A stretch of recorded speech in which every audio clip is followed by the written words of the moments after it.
अस्सलाम वालेकुम दोस्तों, वेलकम टू माय चैनल। आज की वीडियो के अंदर हम लोग ऑब्जेक्ट ओरिएंटेड प्रोग्रामिंग सीखेंगे और देखेंगे कि ऑब्जेक्ट ओरिएंटेड प्रोग्रामिंग क्या होती है। तो ऑब्जेक्ट ओरिएंटेड प्रोग्रामिंग जो हमारे पास होती है वो इंटरव्यूज़ में, जॉब्स के इंटरव्यूज़ में, इंटर्नशिप्स के इंटरव्यूज़ में पूछी जाती है और यूनिवर्सिटीज़ में भी CS और कंप्यूटर इंजीनियरिंग और कंप्यूटर साइंस के अंदर हमारे पास कोर्सेज में पढ़ाई जाती है। तो बहुत इंपॉर्टेंट है, इंटरव्यू के लिए भी इम्पॉर्टेंट है और जनरल नॉलेज के लिए, प्रोग्रामर के लिए, किसी भी कोडर के लिए बहुत इंपॉर्टेंट होती है। तो इसमें हम लोग देख लेते हैं टॉपिक्स अपने जो आज की वीडियो में हम लोग कवर करेंगे। तो classes, objects, properties, methods, constructor, this keyword और इनहेरिटेंस और सुपर फंक्शन और read only keyword. Read only keyword जो है ये तो ऊप का कॉन्सेप्ट नहीं है, लेकिन फिर भी हम इसको देखेंगे। तो वीडियो शुरू करते हैं और फिर टॉपिक शुरू करते हैं। वीडियो शुरू करने से पहले मैं बोलूँगा कि जो जिन लोगों ने सब्सक्राइब नहीं किया वो सब्सक्राइब कर दें, ताकि जैसे ही न्यू न्यू वीडियो आए तो आप लोगों को इन्फॉर्म हो जाए और आप लोग देख सकें। और दूसरी चीज़ ये कि जो लोग यहाँ पे टाइपस्क्रिप्ट सीखना है और जो लोग टाइपस्क्रिप्ट नहीं सीखना है, तो किसी भी प्रोग्रामिंग लैंग्वेज के अंदर ऊप का हमारे पास जो कॉन्सेप्ट होता है वो हर प्रोग्रामिंग लैंग्वेज के अंदर मौजूद है। ऊप का जो कॉन्सेप्ट है वो हर प्रोग्रामिंग लैंग्वेज के अंदर मौजूद है। तो अगर कोई पाइथन सीख रहा है या जावा सीख रहा है तो उसके अंदर भी ऊप्स होती है। तो ऊप्स यहाँ से आप लोग जनरल कॉन्सेप्ट भी ले सकते हो, सिर्फ सिंटेक्स का फ़र्क है। हर लैंग्वेज के अंदर ऊप का कॉन्सेप्ट होता है। सही है। तो शुरू करते हैं अपने टॉपिक्स। पहले सबसे पहले हम लोग आते हैं क्लासेस और ऑब्जेक्ट्स। लेकिन उससे पहले ऊप होता क्या है, ऑब्जेक्ट ओरिएंटेड प्रोग्रामिंग होती क्या है, तो वो देख लेते हैं। तो सबसे पहले तो मैं अपने फ़ोल्डर में आ जाता हूँ। सही है। और मैं अपना यहाँ से VS कोड ओपन कर लेता हूँ। वही उसी तरीके से CMD लिख के एंटर करूँगा और यहाँ पे कोड स्पेस डॉट लिख के मैं अपना विजुअल स्टूडियो कोड खोल लूँगा।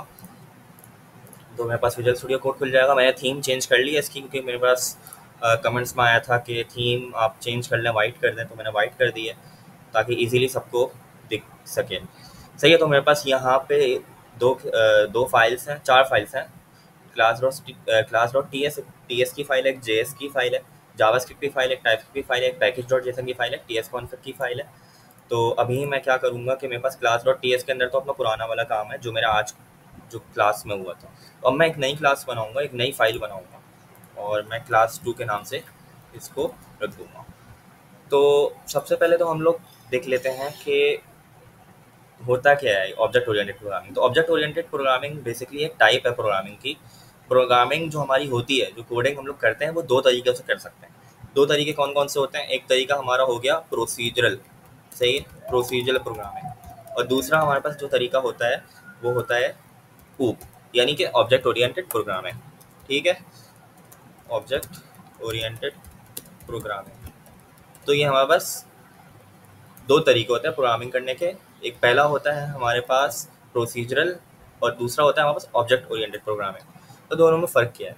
तो अभी तक जो हम लोग करते आए हैं, वो क्या करते आए हैं कि हम लोग सिंपल कोड लिखते थे कंसोल डॉट लॉग, और यहाँ पे हम लोग कुछ, जैसे हमें कुछ दो डिट्स दो चीज़ों का सम कराना है, तो हम लोग एक वेरिएबल ले लेंगे और A+B कर देंगे उसमें इस तरीके से, और हम लोग सिंपल उसको प्लस करा देंगे यूँ करके। यहाँ पे मैंने लेट A ले लिया इज इक्वल्स टू 10 या 12, और इसी तरीके से B ले लिया। तो जो मैंने B लिया, दो वेरिएबल मैंने सिंपल ले लिया और उनको प्लस करा दिया। सही है। तो हमारे पास प्रोसीजरल प्रोग्रामिंग होता है। मैं आप सम को प्रिंट करा दूंगा।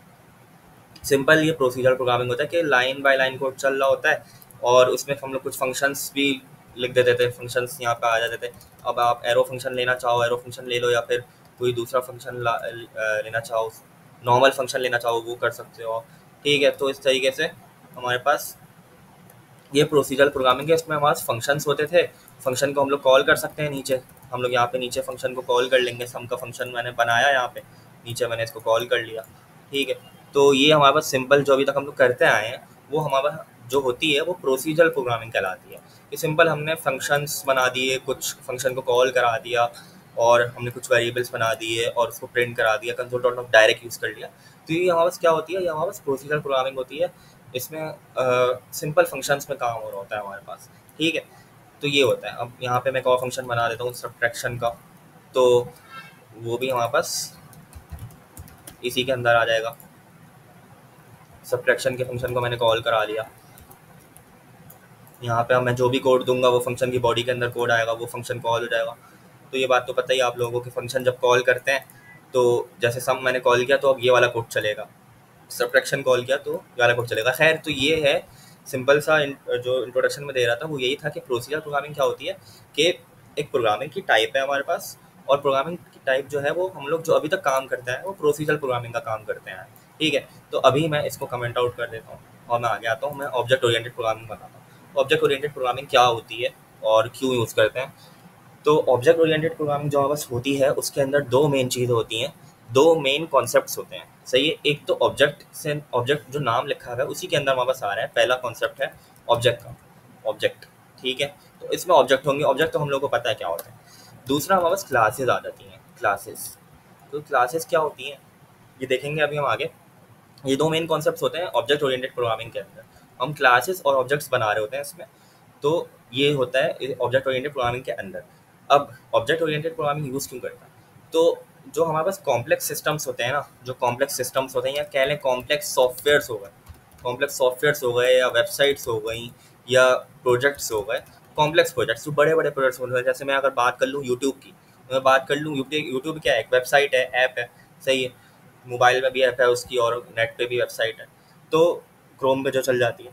इसी तरीके से फेसबुक हो गया, फेसबुक भी एक वेबसाइट है, ऐप भी है। तो ये कॉम्प्लेक्स सिस्टम्स है, इनके अंदर जो काम हो रहा होता है ना, इनके अंदर जो कोड हो रहा होता है वो किस तरीके से हो रहा होता है, वो हमारे पास प्रोसीजरल प्रोग्रामिंग के थ्रू नहीं हो रहा होता, वो हो रहा होता है ऑब्जेक्ट ओरिएंटेड प्रोग्रामिंग के थ्रू।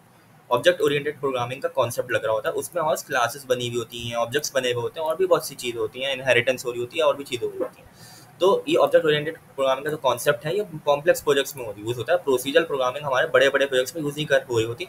रियल वर्ल्ड जो हमारे पास चीज़ें हैं ना, रियल वर्ल्ड जो हमारे पास सॉफ्टवेयर्स हैं या वेबसाइट्स हैं, उनमें ऑब्जेक्ट ओरिएंटेड प्रोग्रामिंग ही यूज़ हो रही होती है, ऑब्जेक्ट्स और क्लासेस में ही काम हो रहा होता है। ठीक है, तो हमने ये देख लिया कि ऑब्जेक्ट ओरिएंटेड प्रोग्रामिंग बेसिकली होती क्या है। अब मतलब ये यूज़ कहाँ होती है, अब ये होती क्या है, तो इसको आप इस तरीके से समझ लो कि जैसे कि मैंने अभी बताया प्रोसीजरल प्रोग्रामिंग। अब प्रोसीजरल प्रोग्रामिंग के अंदर ना हमारे पास जो कोड होता है ना, वो अगर हम लोग किसी बड़े सिस्टम के लिए कोई बड़ा वेबसाइट बनाया, कोई सॉफ्टवेयर बनाया, तो बहुत सारा कोड हो जाएगा। उसको मैनेज करना, उसको ऑर्गेनाइज करना, उसको अच्छे से पढ़ना नहीं आएगा हम लोग, मतलब उसको पढ़ नहीं सकेंगे, उसको बहुत मुश्किल हो जाएगा मेंटेन करना, उसको ऑर्गेनाइज करना बहुत मुश्किल हो जाएगा।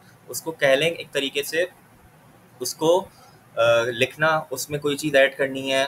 जैसे कि हमने फेसबुक ले लिया, और फेसबुक में अगर फ़र्ज़ करें हम लोग प्रोसीजरल प्रोग्रामिंग करें, तो उसमें फेसबुक के अंदर कितने फीचर्स हैं। आप चैट कर सकते हो, आप कमेंट कर सकते हो, आप लाइक कर सकते हो, आप शेयर कर सकते हो, आपकी प्रोफाइल अलग है, कितने सारी चीज़ें।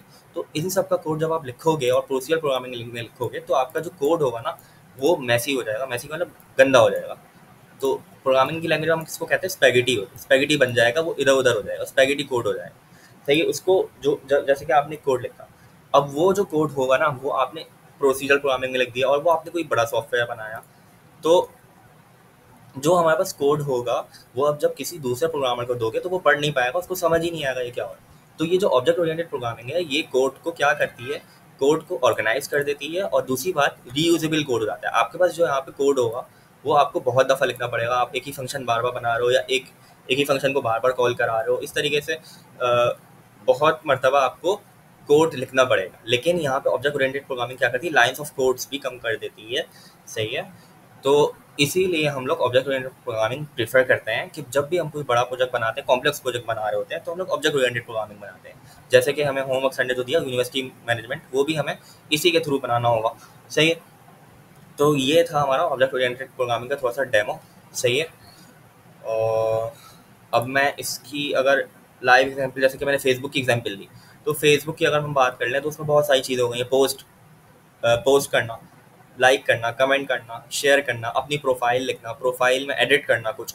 तो अब यहाँ पे क्या होगा कि और यहाँ पे फेसबुक की अगर हम बात करें तो उसमें क्लासेस डिफरेंट बनी होगी। एक क्लास हमारी होगी पोस्ट की, पोस्ट। एक क्लास हमारी हो जाएगी प्रोफाइल की। सही, एक क्लास हमारे पास हो जाएगी किसकी, चैट की, चैट का ऑप्शन बातें करने का ना वो। तो इस तरीके से हमारे डिफरेंट क्लासें होंगी बनी हुई, जो कि जो पोस्ट से रिलेटेड कोड होगा, जो हम लोग प्रोग्रामिंग करेंगे पोस्ट से रिलेटेड, वो पोस्ट की क्लास में आएगा। जो हमारे पास प्रोफाइल से रिलेटेड कोड होगा वो प्रोफाइल की क्लास में आएगा। तो जो चैट से रिलेटेड होगा वो चैट की क्लास में आएगा। अगर हम लोग यही चीज़ प्रोसीजर प्रोग्रामिंग की करने की इसमें कोशिश करें तो हमारे पास जो कोड होगा वो मिक्सअप हो जाएगा, कुछ पता नहीं चल रहा होगा किसका कोड क्या है। तो क्लास हम लोग इसलिए बनाते हैं कि कोड को ऑर्गेनाइज कर सकें, अच्छे से उसको समेट सकें। अगर मैं उर्दू में बोलूँ तो कोड को अच्छे से समेट सकें, अब उनको रीडेबल हो जाएगा, हमको पढ़ने में आसानी होगी। और दूसरा, लाइन्स ऑफ कोड भी कम हो जाएगा, रीयूजेबल होता है कोड, हम लोग बार बार एक ही चीज़ को यूज़ कर सकते हैं बार बार डिफरेंट जगहों। सही है। तो ये हमारा एक ओवरव्यू हो गया ऑब्जेक्ट ओरिएंटेड प्रोग्रामिंग का, और साथ साथ मैंने प्रोसीजर प्रोग्रामिंग का भी ओवरव्यू दे दिया। ठीक है, और रियल वर्ल्ड एग्जाम्पल भी मैंने फेसबुक की दे दी। इसी तरीके से यूट्यूब में आप ले सकते हो, तो किसी भी प्रोजेक्ट में किसी भी चीज़ में आप उसको इमेजिन कर सकते हो कि ऐसे यूज़ होगा। अभी आगे हम लोग क्लासेस जब समझेंगे आपको लोगों को और अच्छे से समझ आ जाएगा। तो शुरू करते हैं अपना पहला टॉपिक, क्लासेस एंड ऑब्जेक्ट्स। ठीक है, तो मैं सारा कोड मिटाऊंगा। कोड क्या है ये तो मैंने फिर कमेंट किया है। तो मैं आता हूँ यहाँ पे, मैं एक क्लास बना रहा हूँ। क्लास होता क्या? तो क्लास को आप इस तरीके से समझ लो कि मैं यहाँ पे क्लास बनाता हूँ। सही है, एक क्लास में बनाता हूँ हाउस की। बस ये हमारी क्लास बन गई इस तरीके से। अच्छा, ये डुप्लीकेट इसलिए दे रहे हैं क्योंकि मैंने इसके अंदर भी ना, क्लास और टी एस के अंदर भी मैंने एक हाउस बनाया हुआ है। तो मैं इसको स्मॉल कर देता हूँ, हाउस। तो मेरे पास एक क्लास बन गई। क्लास बनाने का तरीका सिंपल ये, कोड में क्लास का नाम लिखना है, सिंपल हम लोगों को हाउस लिखना है। सही है, और यहाँ पे कर्ली ब्रैकेट्स आ जाएंगे। सिंपल ये क्लास बन गई हमारी। अब क्लास होता क्या है? तो क्लास एक हमारे पास ब्लू प्रिंट है। ब्लू प्रिंट का मतलब क्या होता है? नक्शा। एक नक्शा है, क्या बनाने का? ऑब्जेक्ट बनाने का नक्शा है। इसको अगर मैं उर्दू में बोलूँ या इंग्लिश में लिखूँ, blue print of creating objects, यानी जो भी ऑब्जेक्ट बनेगा वो इस नक्शे से बनेगा। इसकी मिसाल आप लोग ऐसे ले लें कि अगर मैं क्रोम पे आऊँ और यहाँ पे लिखूँ ब्लू प्रिंट मीनिंग, तो यहाँ पे मेरे पास इमेजेस के अंदर ऐसे एक नक्शा बन के आ जाएगा। ब्लू प्रिंट का मैंने क्या मतलब बताया? एक नक्शा। तो जब हम लोग घर बनाते हैं, कोई भी घर हम लोग बनाते हैं, तो उसका पहले नक्शा डिज़ाइन होता है, हम उसको नक्शा बनाते हैं। ऐसे हम लोग डायरेक्ट घर नहीं बनाना स्टार्ट कर देते हैं। सही है, एक नक्शा बनता है कि कौन सा कमरा कहाँ होगा, कौन सी खिड़की कहाँ होगी, कौन सा दरवाज़ा कहाँ लगेगा, कितने फ्लोर्स होंगे घर में, और क्या क्या चीज़ होंगी, वो सब पूरा नक्शा बनता है। तो इसी तरीके से हमारे पास जो ऑब्जेक्ट बनते हैं ना, तो हम लोग क्लास यूज़ इसलिए करते हैं कि हम लोग उन ऑब्जेक्ट्स का नक्शा बना सकें, उनके अंदर क्या क्या प्रॉपर्टीज़ होंगी। देखिए, ध्यान से सुनिएगा, क्या क्या प्रॉपर्टीज़ होंगी और क्या क्या मेथड्स होंगे। अब ये प्रॉपर्टीज़ और मेथड्स आगे आएंगे, इनको देखते हैं हम लोग। सही है, तो क्लास आप लोग को समझ आ गया कि क्लास हम लोग सिंपल इस तरीके से बना लेते, कुछ भी नहीं है। सिंपल इस तरीके से हम लोग क्लास बना लेते। क्लास का वर्ड आएगा, सही है, और आगे उसका नाम आएगा क्लास का, और आगे फिर बॉडी आ जाएगी। क्लास की बॉडी क्या मतलब? बॉडी का मतलब ये कि कर्ली ब्रैकेट्स हमारा खुलेगा और बंद हो जाएगा। बस ये क्लास हो गया हमारा। सिंपल इतना, इसमें कोई रॉकेट साइंस नहीं है। तो क्लास मैंने आप लोगों को बता दिया ये होती है। अब क्लास एक मैंने हाउस बनाई, सही है। अब जो है ना, अगर मैं इसकी प्रॉपर्टीज़ की बात कर लूँ, सही है, या ऑब्जेक्ट्स की बात कर लूँ, ऑब्जेक्ट्स को अभी छोड़ देता हूँ, मैं इसकी प्रॉपर्टीज़ की बात कर लूँ, तो क्लास तो हमने ऐसे बना दी। अब इसकी प्रॉपर्टीज़ इसके अंदर जो होंगी, तो प्रॉपर्टीज़ इसके अंदर अगर मैं ले लूँ, क्लास मैंने हाउस बनाया ना यहाँ पे, तो हाउस की अगर मैं प्रॉपर्टी ले लूँ, तो हाउस के अंदर क्या क्या हो सकता है? मेरे पास हाउस का ओनर नेम हो सकता है, ओनर नेम। सही है, ओनर नेम हो सकता है मेरे पास। सही है ना, मेरे पास एक ओनर नेम हो सकता है। मेरे पास एक हाउस नंबर हो सकता है। ठीक है। अच्छा, मैं इधर आता हूँ, मैं जितना भी कोड मैंने लिखा है उन सबको मैं कमेंट कर देता हूँ ताकि मुझे वहाँ पे एरर नहीं देगा। अच्छा, मेरे पास एक हाउस नंबर हो सकता है। ठीक है, मेरे पास, अच्छा अभी अभी के लिए ओनर नेम को ना मैं क्या करता हूँ, मैं अपना नाम लिख देता हूँ। मैंने एक ओनर नेम ले लिया और अपना नाम ले लिया। हाउस नंबर मैंने दे दिया, मेरा हाउस नंबर फॉर एग्जांपल 123 दे दिया मैंने। ठीक है, हाउस नंबर मैंने दे दिया, सॉरी मैंने स्ट्रिंग में दे दिया, ये नंबर है तो स्ट्रिंग में नहीं दे सकता, मुझे नंबर देना है। ठीक है, तो मैंने हाउस नंबर दे दिया। इसकी डाटा टाइप क्या दी मैंने? नंबर दे दी। ओनर नेम मैंने क्या दे दिया? स्ट्रिंग। अब ये वेरिएबल्स नहीं है हमारे, इनको वेरिएबल से कंफ्यूज नहीं कीजिएगा। वेरिएबल जैसे दिखते हैं ये, लेकिन एक्चुअल में ये क्या है? ये प्रॉपर्टीज। सही है, प्रॉपर्टीज है इस क्लास की, ये प्रॉपर्टीज है। दो प्रॉपर्टीज हाउस क्लास की। क्लास का नाम क्या है? हाउस। क्लास की कितनी प्रॉपर्टीज है? दो, ओनर नेम, हाउस नंबर। अगर मैं चाहूँ एक और प्रॉपर्टी तो मैं बना लेता हूँ, मसला नहीं है, एक और प्रॉपर्टी बना लेता हूँ मैं।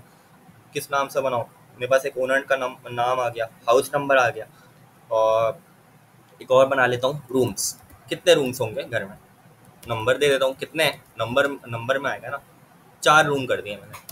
सही है, 4 रूम हो गए मेरे पास, तो मेरे पास 3 प्रॉपर्टीज़ हो गई हाउस की। ठीक है, तो हमने इसका क्या समझ लिया अभी तक, क्लास समझ ली कि क्लास होता क्या है, एक नक्शा है। अब इस नक्शे के अंदर हम कुछ प्रॉपर्टीज़ दे रहे हैं कि इन प्रॉपर्टीज़ को यूज़ करते हुए हम लोग क्या बनाएंगे, हम लोग बनाएंगे अपना ऑब्जेक्ट। ठीक है, तो ऑब्जेक्ट बनाने का तरीका हम लोग आगे देखेंगे। क्लास हो गया और ये प्रॉपर्टीज़ हो गई, ये owner name, house number, rooms, ये प्रॉपर्टीज़ हैं क्लास की। ठीक है, समझ आ गई बात। तो यहाँ पे मैंने इनको वैल्यूज असाइन कर दी है। अब आगे हम लोग वैल्यूज असाइन करने का दूसरा तरीका भी देखेंगे कंस्ट्रक्टर के थ्रू, वो आगे देखेंगे। अभी आगे चलते हैं। और अब अगर मैं बात करूँ, मेरे पास मैंने आप लोगों को क्लासेस बता दिया, प्रॉपर्टीज़ बता दी। ठीक है, प्रॉपर्टीज़ बेसिकली यहाँ पे आना चाहिए था, यहाँ पे मैं इसको ऐसे कर देता हूँ। तो मैंने क्लासेस बता दिया और प्रॉपर्टीज़ बता दिया। ठीक है, तो ये हो गया हमारे पास क्लास और प्रॉपर्टीज़। इस यहाँ तक कोई बात समझ नहीं हो तो कमेंट में लिख दीजिएगा। आगे चलते हैं। और ये कोड तो समझ आ गया होगा आप लोगों को। अब मुझे अगर प्रिंट कराना है इसको, ओनर नेम को और हाउस नंबर को, रूम्स को, तो मैं कैसे कराऊंगा, तो उसके लिए हम लोग आते हैं अपने ऑब्जेक्ट्स पे। अब हम लोग आएंगे ऑब्जेक्ट्स पे। तो ऑब्जेक्ट बनाने का तरीका ये है कि हम लोग क्या करेंगे, इसका जो सिंटेक्स होता है वो इस तरीके से होता है कि क्लास का नाम आएगा। क्लास का नाम क्या था, क्लास का नाम मैंने क्या रखा है, हाउस। हाउस लिख दिया मैंने यहाँ पे, स्पेस, और आगे मैंने लिख दिया अब ऑब्जेक्ट का नाम h1। h1 आ गया मेरे पास, और न्यू का वर्ड आएगा, और न्यू के वर्ड के बाद मेरे पास क्या आ जाएगा, वापस से हाउस का नाम, मतलब उस क्लास का नाम, सॉरी, वापस से स्पेस देके न्यू के बाद क्लास का नाम, और फिर हम लोग क्या लगाएंगे, राउंड ब्रैकेट्स। ठीक है, इस तरीके से हम लोग ऑब्जेक्ट बनाते हैं। अच्छा, ये एरर दे रहा है, क्या बोल रहा है, कीवर्ड और आइडेंटिफायर। अच्छा, मैंने कुछ गलती कर दी है, मैं देख लेता हूँ। मैंने इसके सिंटेक्स, अच्छा मुझे सिंटेक्स हमें कभी याद नहीं रहता। हाँ, तो इधर लेट का वर्ड आता है, sorry, my mistake, my bad. यहाँ पे हम लोग, असल में मैंने जावा पढ़ी है, तो जावा के अंदर हम लोग कुछ इस तरीके से करते थे, तो खैर माय बैड, सॉरी। यहाँ पे हाउस की जगह लेट आएगा। ठीक है, क्योंकि h1 एक वेरिएबल है, ऑब्जेक्ट है, सॉरी वेरिएबल कह रहा हूँ, ऑब्जेक्ट है। तो हम लोग क्या बना रहे थे, ऑब्जेक्ट बना रहे थे ना, यहाँ पे हम लोग ऑब्जेक्ट बना रहे हैं। तो ऑब्जेक्ट हम लोग किस तरीके से बनाएंगे, इसका लेट का वर्ड आएगा, ऑब्जेक्ट का नाम दे, हम कुछ भी दे सकते हैं, h2 h3 h4 जो भी दे सकता हूँ मैं, ये भी दे सकता हूँ मैं, लेकिन ऑब्वियसली मीनिंगफुल देना है, ऐसा मतलब ऐसा कुछ देना है जो कि समझ आए। तो मैंने हाउस था तो h मैंने ले लिया, हाउस से h ले लिया, और पहला हाउस के लिए मैंने h1 ले लिया, मतलब वन वन ले लिया, दूसरा लूँगा तो मैं h2 ले लूँगा। ठीक है, इस तरीके से मैंने एक ऑब्जेक्ट बना लिया, और इसी क्वेश्चन के बाद न्यू का वर्ड आया, और हाउस जो क्लास का नाम था वो आएगा, क्लास का नाम आ गया यहाँ पे। ठीक है, और यहाँ पे मेरे पास राउंड ब्रैकेट्स आ गए, ओपन एंड क्लोज, आखिर में टर्मिनेटर ज़रूर लगेगा, ये मत भूलिएगा वरना नहीं चलेगा, शायद चल जाए शायद नहीं चले, लेकिन गुड प्रैक्टिस ये है कि हम लोग हमेशा लास्ट में लगाते हैं, तो हमेशा गुड प्रैक्टिस को फॉलो करें। अच्छा, अब अगर मुझे दूसरा ऑब्जेक्ट बनाना है तो मैं h2 बना दूंगा। ठीक है, इस तरीके से। अब मुझे तीसरा बनाना है तो मैं h3 कर दूंगा नीचे। जाहिर सी बात है, अगर मैं इसको h1 करने की कोशिश करूंगा तो वो एरर देगा। डुप्लीकेट हम लोग नहीं बना सकते, वापस से डिक्लेयर नहीं कर सकते, क्योंकि लेट का वर्ड, लेट वापस से डिक्लेयर करना नहीं देता ये। ठीक है, तो h1 h2 हो गए। अब मैं अगर इसको प्रिंट कराऊँ इन दोनों को, या किसी एक को, या चले मैं दोनों को करा देता हूँ h2।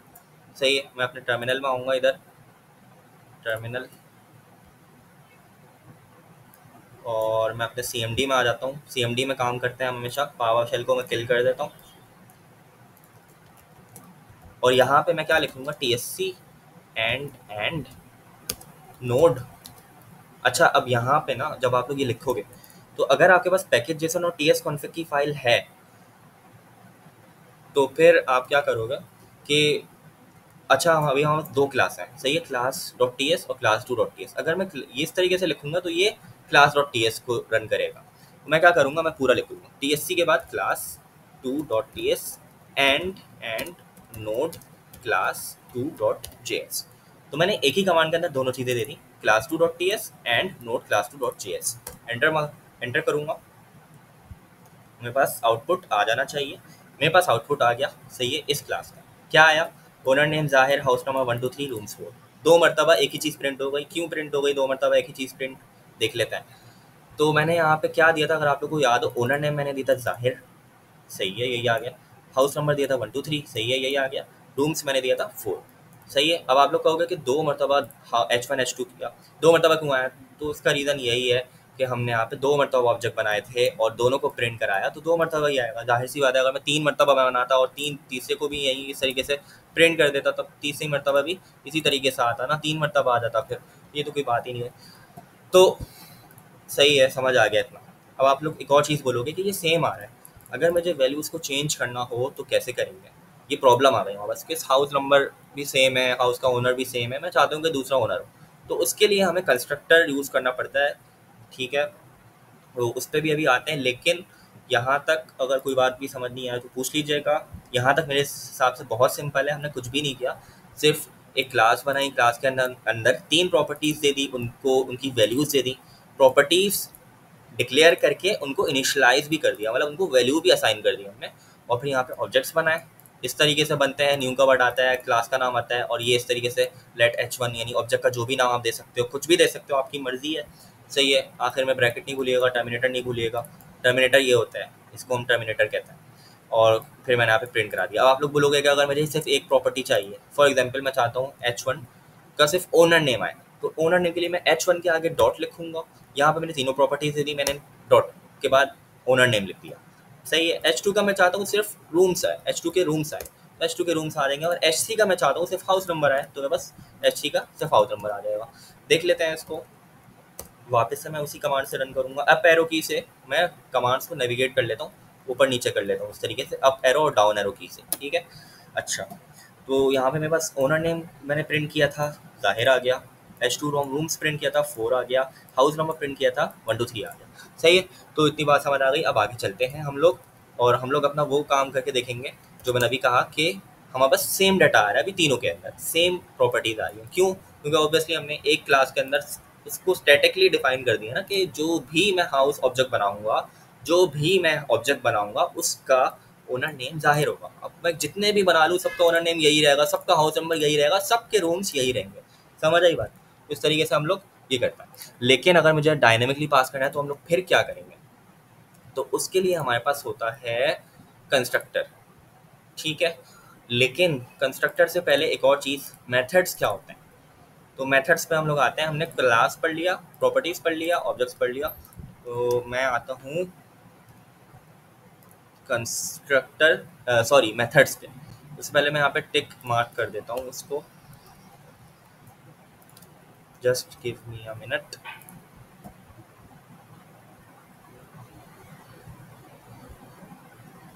के ये हमने, क्या हो गया इसको,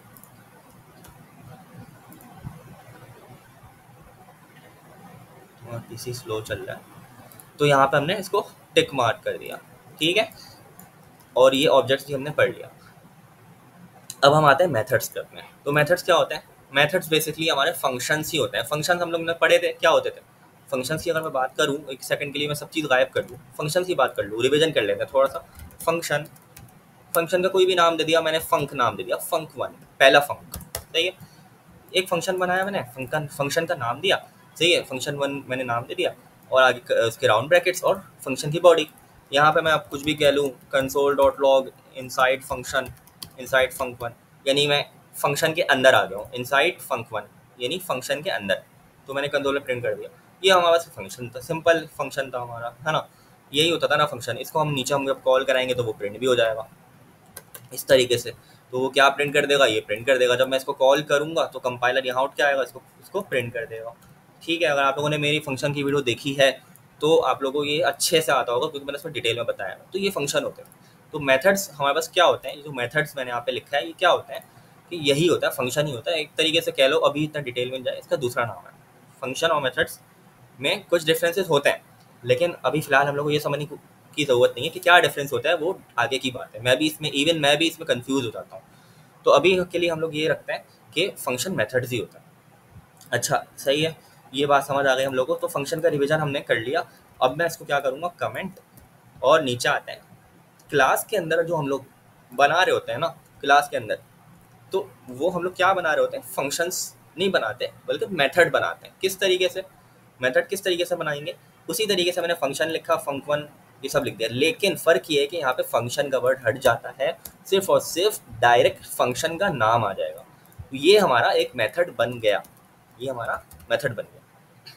तो हमने क्या क्या पढ़ लिया, प्रॉपर्टीज़ और मेथड। दूसरी चीज़ मेथड फंक्शन1। अब मैं यहाँ पे चाहूँ तो एक और मेथड बना लूँ फंक2 के नाम से, सही है ना, इसमें कोई प्रॉब्लम वाली बात नहीं है। मैं यहाँ पे लिख दूंगा इनसाइड फंक2, दूसरा फंक्शन बना लिया मैंने। उसी तरीके से कुछ भी नहीं किया। याद रहे फंक्शन का कीवर्ड यहाँ पे नहीं लगेगा, वरना वो एरर देगा। ये मेथड बन गया, इस पर आप होवर करोगे ना माउस को तो यहाँ पे मेथड का नाम भी आ जाएगा, वो कोई प्रॉब्लम वाली बात नहीं है। हमने फंक्शन भी बना लिए, ओ सॉरी मेथड भी बना लिया। तो मेथड बन गया, ये भी मेथड है, दो मेथड बना लिया हमने। मेथड 2, ये मेथड 1 पहला मेथड है हमारा, ठीक है। अच्छा, इसको मैं फंक की जगह मेथड कर देता हूँ ताकि कंफ्यूजन ना हो ना। मेथड फंक्शन नहीं मेथड है, क्योंकि क्लास के अंदर जब ये आया तो ये मेथड बन गया, सही है। अच्छा, प्रॉपर्टीज और मेथड, तो ये हमारे पास क्लासेस के अंदर दो चीज़ होती हैं। अच्छा, प्रॉपर्टीज को हम लोग क्या कहते हैं, स्टेट कहते हैं, ऑब्जेक्ट की स्टेट क्या है। और मेथड्स को हम लोग क्या कह सकते हैं, क्या कह सकते हैं, मेथड्स का हम लोग बिहेवियर कह सकते हैं, उसका बिहेवियर, सही है। अब ये बिहेवियर को हम लोग आगे समझेंगे अच्छे से डिटेल में। तो फिलहाल के लिए हम लोग ये समझ लेते हैं कि प्रॉपर्टीज को हम स्टेट कह सकते हैं, उस ऑब्जेक्ट की स्टेट क्या है और उस ऑब्जेक्ट का बिहेवियर क्या है, ये हम लोग मेथड्स से डिफाइन करते हैं। फॉर एग्जाम्पल हाउस को अगर मैं बात कर लूँ हाउस की, तो हाउस का हम लोग बिहेवियर में क्या कह सकते हैं, हाउस तो ऐसे उसका बिहेवियर कुछ हो नहीं सकता। एनिमल अगर मैं लेता तो एनिमल का बिहेवियर होता है वो ईट करता है, खाता है, पीता है, सही है, और स्लीप सोता है वो, तो एनिमल का ये बिहेवियर हो गया। हाउस का क्या बिहेवियर होगा, हाउस का बिहेवियर तो एज सच मुझे कुछ अभी समझ नहीं आ रहा है, तो फिलहाल के लिए हम लोग उसको मेथड 1 ही रहने देते हैं, उसको मेथड 2 ही रहने देते हैं। लेकिन फॉर एग्जाम्पल अगर मैं एनिमल की बात कर लूँ, कैट, तो कैट का बिहेवियर क्या है, वो मिल्क पी सकती है, सही है, वो गोश्त खाती है, मीट खाती है, फिश खाती है, तो उसका बिहेवियर है ईटिंग, स्लीपिंग, ड्रिंकिंग, ये सब बिहेवियर में आ जाता है। तो हाउस में अभी कोई बिहेवियर वैसे होता नहीं है, तो इसलिए मैंने यहाँ पे मेथड ही लिख दिया। अगर कोई एनिमल होता तो मैं इसको ईट लिख देता, खाना, सही है। तो हाउस तो खाएगा नहीं कुछ ना, तो उसको मैंने मेथड 1 और मेथड 2 दे दिए। आगे चलता है, ये समझ आ गया कि बिहेवियर हमारे पास इस तरीके से मेथड जो डिफाइन होते हैं ना उनको हम बिहेवियर भी कह रहे होते हैं, ठीक है। तो ये हमारे पास मेथड्स भी हो गए। इनको कॉल कैसे कराएंगे, सिंपल इन लोगों को कॉल कराने का तरीका वही है। हम लोग वेरिएबल को किस तरीके से कॉल करा रहे थे, h1.owner h2.rooms ऐसे ही करा रहे थे ना, तो यहाँ पे भी हम लोग सिंपल इसी तरीके से करेंगे कि console.log नहीं करा रहा, क्योंकि console.log मैंने ऑलरेडी किया हुआ है मेथड के अंदर ना। मेथड को कॉल करूँगा डायरेक्ट कंसोल हो जाएगा, डायरेक्ट मेथड को कॉल कर लेता है, कोई मसले वाली बात ही नहीं है। मैंने क्या किया, ऑब्जेक्ट बनाया और मेथड का नाम क्या है, मेथड का नाम मेथड 1 था। लेकिन मेथड 1 जब मैंने कॉल किया, अगर याद करें हम जो फंक्शन कर रहे थे, फंक्शन को हम डायरेक्ट कॉल करते थे। यहाँ पे फंक्शन बनाया, फंक्शन को डायरेक्ट कॉल कर लिया, है ना, ऐसे ही होता था। लेकिन मेथड में क्या होगा, जब हम लोग मेथड क्लास के अंदर बनाएंगे तो उसको हम लोग को ऑब्जेक्ट का नाम लिखना पड़ेगा पहले, फिर डॉट लगा के मेथड कॉल होगा। समझ आई बात, मतलब ये कि जिस तरीके से हम लोग वेरिएबल को कॉल करा रहे थे, वेरिएबल को प्रिंट करा रहे थे, जैसे ओनर नेम था मेरे पास, यहाँ पे ओनर नेम ये रहा, बंद कर देता हूँ 1 मिनट के लिए। ओनर नेम यहाँ पे ये था।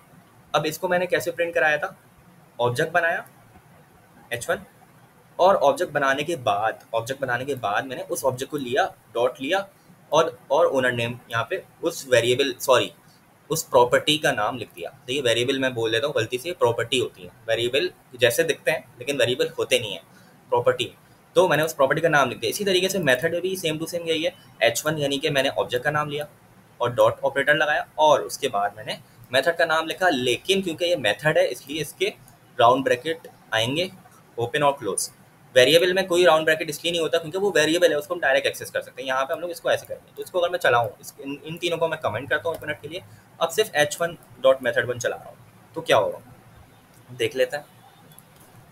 इसको अगर मैं रन करूँ तो मेरे पास आउटपुट आ गया, क्या आया, इनसाइड मेथड 1, क्योंकि मैंने मेथड 1 कॉल किया। जब मैंने मेथड 1 कॉल किया तो वो ढूंढता हुआ गया, ऊपर गया, मेथड 1 कहाँ मिलेगा, उसको कहाँ मिलेगा, ये मिल गया। ये जब इसको मिल गया तो उसने ये वाली लाइन चला दी इनसाइड मेथड 1, तो ये प्रिंट होके आ गया, कंसोल डॉट लॉग हो गया। सही है, इतनी बात समझ आ गई।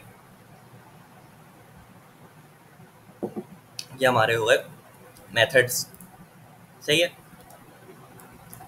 अब आते हैं कंस्ट्रक्टर पे। कंस्ट्रक्टर क्या होता है? कंस्ट्रक्टर का मतलब ये है कि अगर हम लोग इंग्लिश में सोचें तो कंस्ट्रक्ट करना, कुछ कंस्ट्रक्ट करना मतलब कुछ बनाना, है ना। तो जो कंस्ट्रक्टर होता है ना, वो हमारा ऑब्जेक्ट की को बनाने में मदद करता है। ठीक है, ऑब्जेक्ट को बनाने में मदद करता है। ठीक है, तो फॉर एग्जांपल अगर मैं कंस्ट्रक्टर की बात करूं, तो कंस्ट्रक्टर क्या करेगा? अभी जैसे मैंने एक बात की थी कुछ देर पहले कि जितने भी मेरे पास हाउसेस बन रहे थे, सबका ओनर एक ही था, जाहिर मतलब मैं, और उन सबका जो हाउस नंबर है वो भी सेम था, रूम भी सेम थे, और भी प्रॉपर्टीज होंगी तो वो भी सेम ही रहेंगी, क्योंकि ऑब्वियसली हमने यहाँ पे उनको सेम डिफाइन किया है ना, यहाँ पे वो चेंज नहीं हो रही। जो भी मैं घर बना रहा हूँ H1 H2 H3, वो उसकी प्रॉपर्टीज यही रह रही है, सेम टू सेम, वो चेंज नहीं हो रही है, उनकी प्रॉपर्टीज सेम रह रही है, उनको स्टैटिकली डिफाइन कर दिया हमने। तो अब हम लोग कंस्ट्रक्टर की मदद से उनको चेंज कर सकते हैं। कैसे, देख लेना। तो कंस्ट्रक्टर क्या होता है? कंस्ट्रक्टर बनाने के लिए हमें क्या करना है? क्लास के अंदर आप आओगे, क्लास के अंदर बनेगा कंस्ट्रक्टर, ऐसे डायरेक्ट यहाँ पे नहीं बन सकता। तो क्लास के अंदर हम लोग आएंगे, कंस्ट्रक्टर लिखेंगे, और क्योंकि कंस्ट्रक्टर एक फंक्शन होता है, सही है, तो कंस्ट्रक्टर एक फंक्शन होता है, इसलिए उसके आगे, फंक्शन के आगे क्या आता है? हमेशा ये आता है। ये क्या होता है?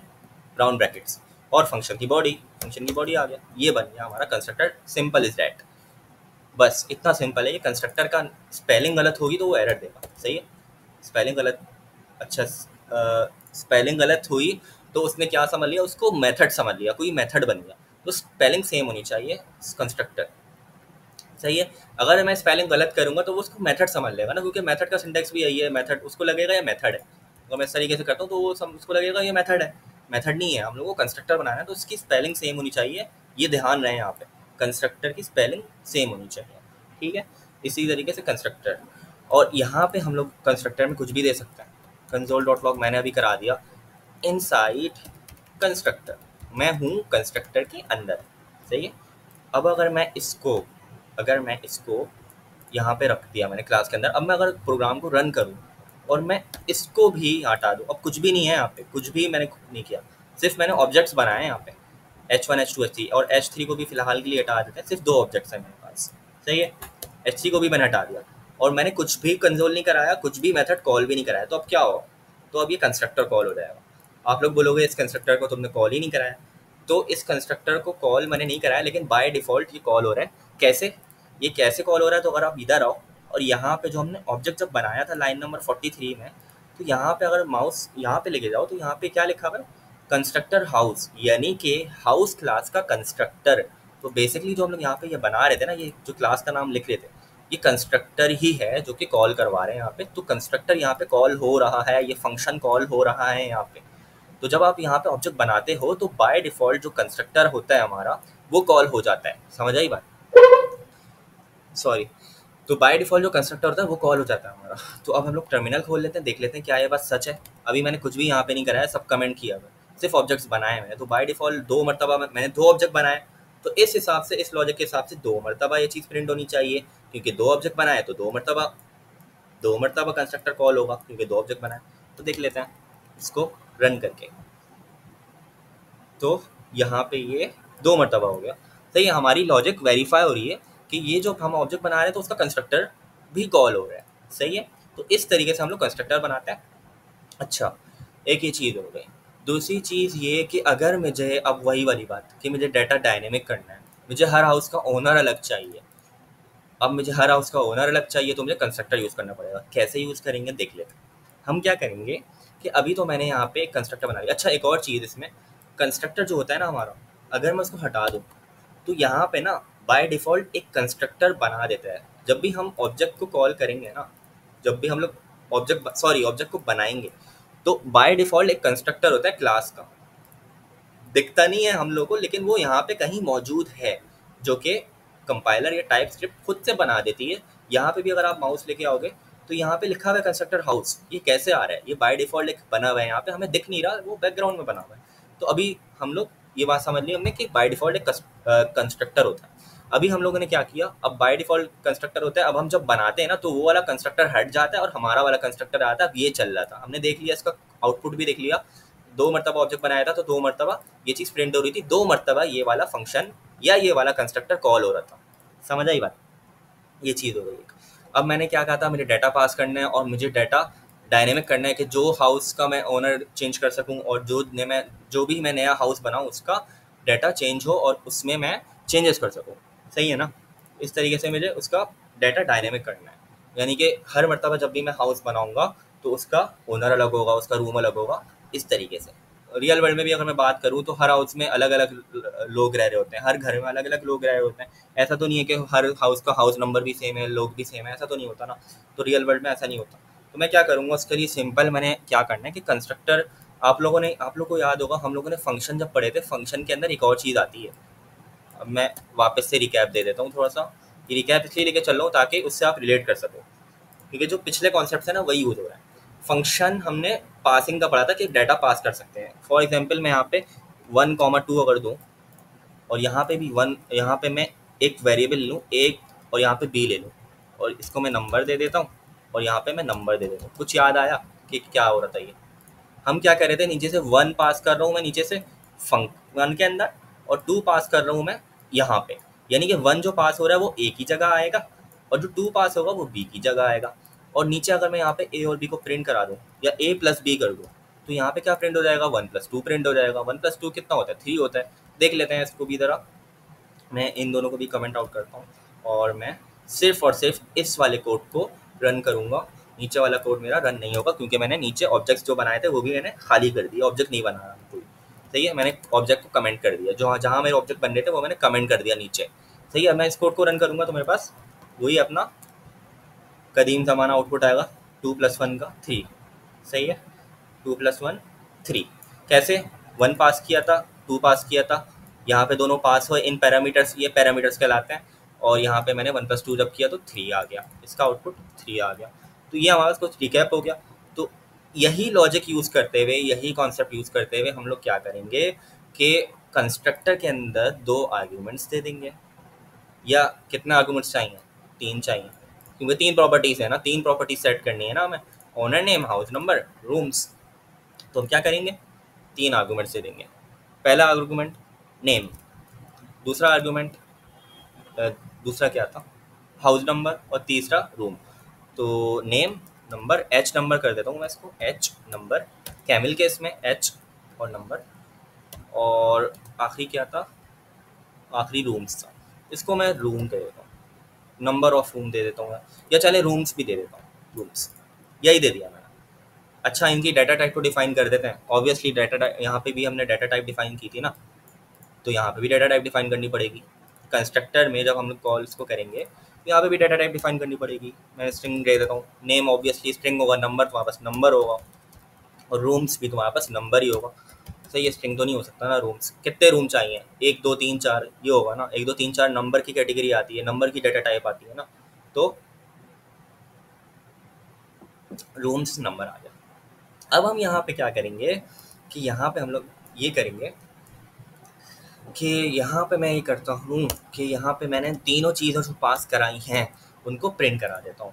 सिंपल, अभी मैं इतना करता हूँ मैं कि जो तीनों चीज़ें मैंने यहाँ से नीचे से पास कराई हैं उनको प्रिंट करा देता हूँ। लेकिन एक मिनट, नीचे तो मैंने कहाँ पास कराई, अभी मैंने यहाँ पे तो फंक्शन बना दिया, पैरामीटर भी बना दिए, कंस्ट्रक्टर के अंदर पैरामीटर भी दे दिए, लेकिन मैं पास कहाँ से करूँगा?